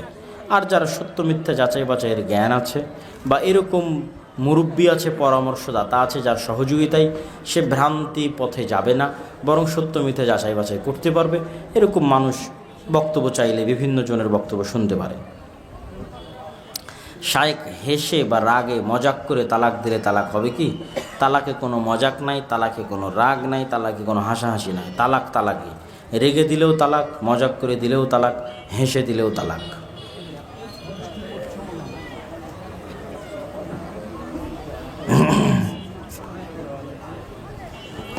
জামি মসজিদের পূর্বে ওয়াক্তে মসজিদের আজান দেওয়া যাবে কি? আউয়াল ওয়াক্ত হলে এবং তারা ওয়াক্ত দেরি করলে সেক্ষেত্রে দেওয়া যেতে পারে। আর যদি সবারই আউয়াল ওয়াক্ত হয়, তাহলে 1-2 মিনিটের ব্যবধানে একসাথে আজান দেওয়াই উচিত। সৌদিতে যারা গেছে তারা জানে, সৌদিতে সব মসজিদে এক টাইমে আজান হয়, কেউ 1 মিনিট আগে, কেউ 1 মিনিট পরে, এরকম হয় না। আমি একজন বিবাহিত নারী। বর্তমানে আমার জন্মদাতা বাবা এবং আমার ভাই তারা হারাম ব্যবসায় লিপ্ত, সুদের সঙ্গে জড়িত।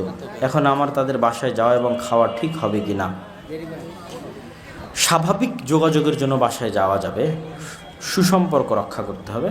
খাওয়া দাওয়া, হাদিয়া, উপঢৌকন, টাকা পয়সা গ্রহণ করা থেকে বিরত থাকতে হবে। আসসালামু আলাইকুম শাইখ, অনলাইনে বক্তব্য শোনার ক্ষেত্রে কাদের থেকে জ্ঞান নেব? উত্তর দিয়েছে আগে। মহিলারা যে চুলের কাজ করে, এটা কি করা যাবে? ও গার্মেন্টসে কাজ করে, চুল দিয়ে, মাথার চুল দিয়ে কাজ করে। তো চুলের যে কারখানা, সেখানে যদি চুল ক্রয় বিক্রয় হয়, তাহলে চুল ক্রয় বিক্রয় করার কোনো বিধান ইসলামে নাই, সেহেতু এখান থেকে বিরত থাকতে হবে। আর যদি সরাসরি মানুষের মাথার চুল নয়, বরং স্বাভাবিক কৃত্রিম চুল তৈরি করা হয়েছে, তাহলে সেই চুলের ব্যবসায় কোনো সমস্যা নেই। মানুষের চলে গেলে ওটা তো বলেই দিলাম। দেখুন ওস্তাদি যেন আসে আগামীতে সেই আচ্ছা, এত কথা বললে হয়? না ওটা দাবি হ্যাঁ, ইনশাল্লাহ আসবে আসবে ইনশাল্লাহ, আপনি একটু চেষ্টা করবে আসবে। জি জি জি, ভালো আছে। আশ্বস্ততা দিয়ে ওস্তাদি সময় মতো ইনশাল্লাহ ইনশাল্লাহ চেষ্টা করবে আসার। আবারও ভবিষ্যতে যখন আপনারা যোগাযোগ করবেন তখন আসবে ইনশাল্লাহ। জি বলেন। কিন্তু আসলে উনি তো নাই, দেশেই নাই। আয়াতুল কুরসি বলা হয়, সেটা কি আউযুবিল্লাহ বিসমিল্লাহ সহ না বিসমিল্লাহ ছাড়া? জি, সালাতের শেষে জিকির। যে আয়াতুল কুরসি বলা হয়, সেটা কি আউযুবিল্লাহ বিসমিল্লাহ সহ না বিসমিল্লাহ ছাড়া? যে কোনো কোরআনের আয়াত যখন তেলাওয়াত শুরু হবে তখন অবশ্যই আউযুবিল্লাহ বলতে হবে। আর বিসমিল্লাহ তখনই লাগে যখন সূরার শুরু, যখন সূরার শুরু নয় তখন বিসমিল্লাহ লাগে না। তো আয়াতুল কুরসি যেহেতু সূরার শুরু নয়, সেহেতু আয়াতুল কুরসি তেলাওয়াত করতে শুধু কি লাগবে? শুধু আউযুবিল্লাহ, শুধু আউযুবিল্লাহ যথেষ্ট। আর যেমন সূরা ফাতিহা সূরার শুরু, নাস ফালাক ইখলাস এগুলো সূরার শুরু, এগুলো প্রত্যেকটাতে বিসমিল্লাহ চলবে। এক সূরা থেকে আরেক সূরা যেতেই বিসমিল্লাহ শুরু হবে। একজন বলছে যে আয়াতুল কুরসি হলে মধ্য সূরা বাকারার মাঝখানে সূরা, এই জন্য বিসমিল্লাহ বলা যাবে না, ঠিকই তো বলা লাগবে না, তো ঠিকই তো বলেছি, আর শুধু আউযুবিল্লাহ শুধু আউযুবিল্লাহ।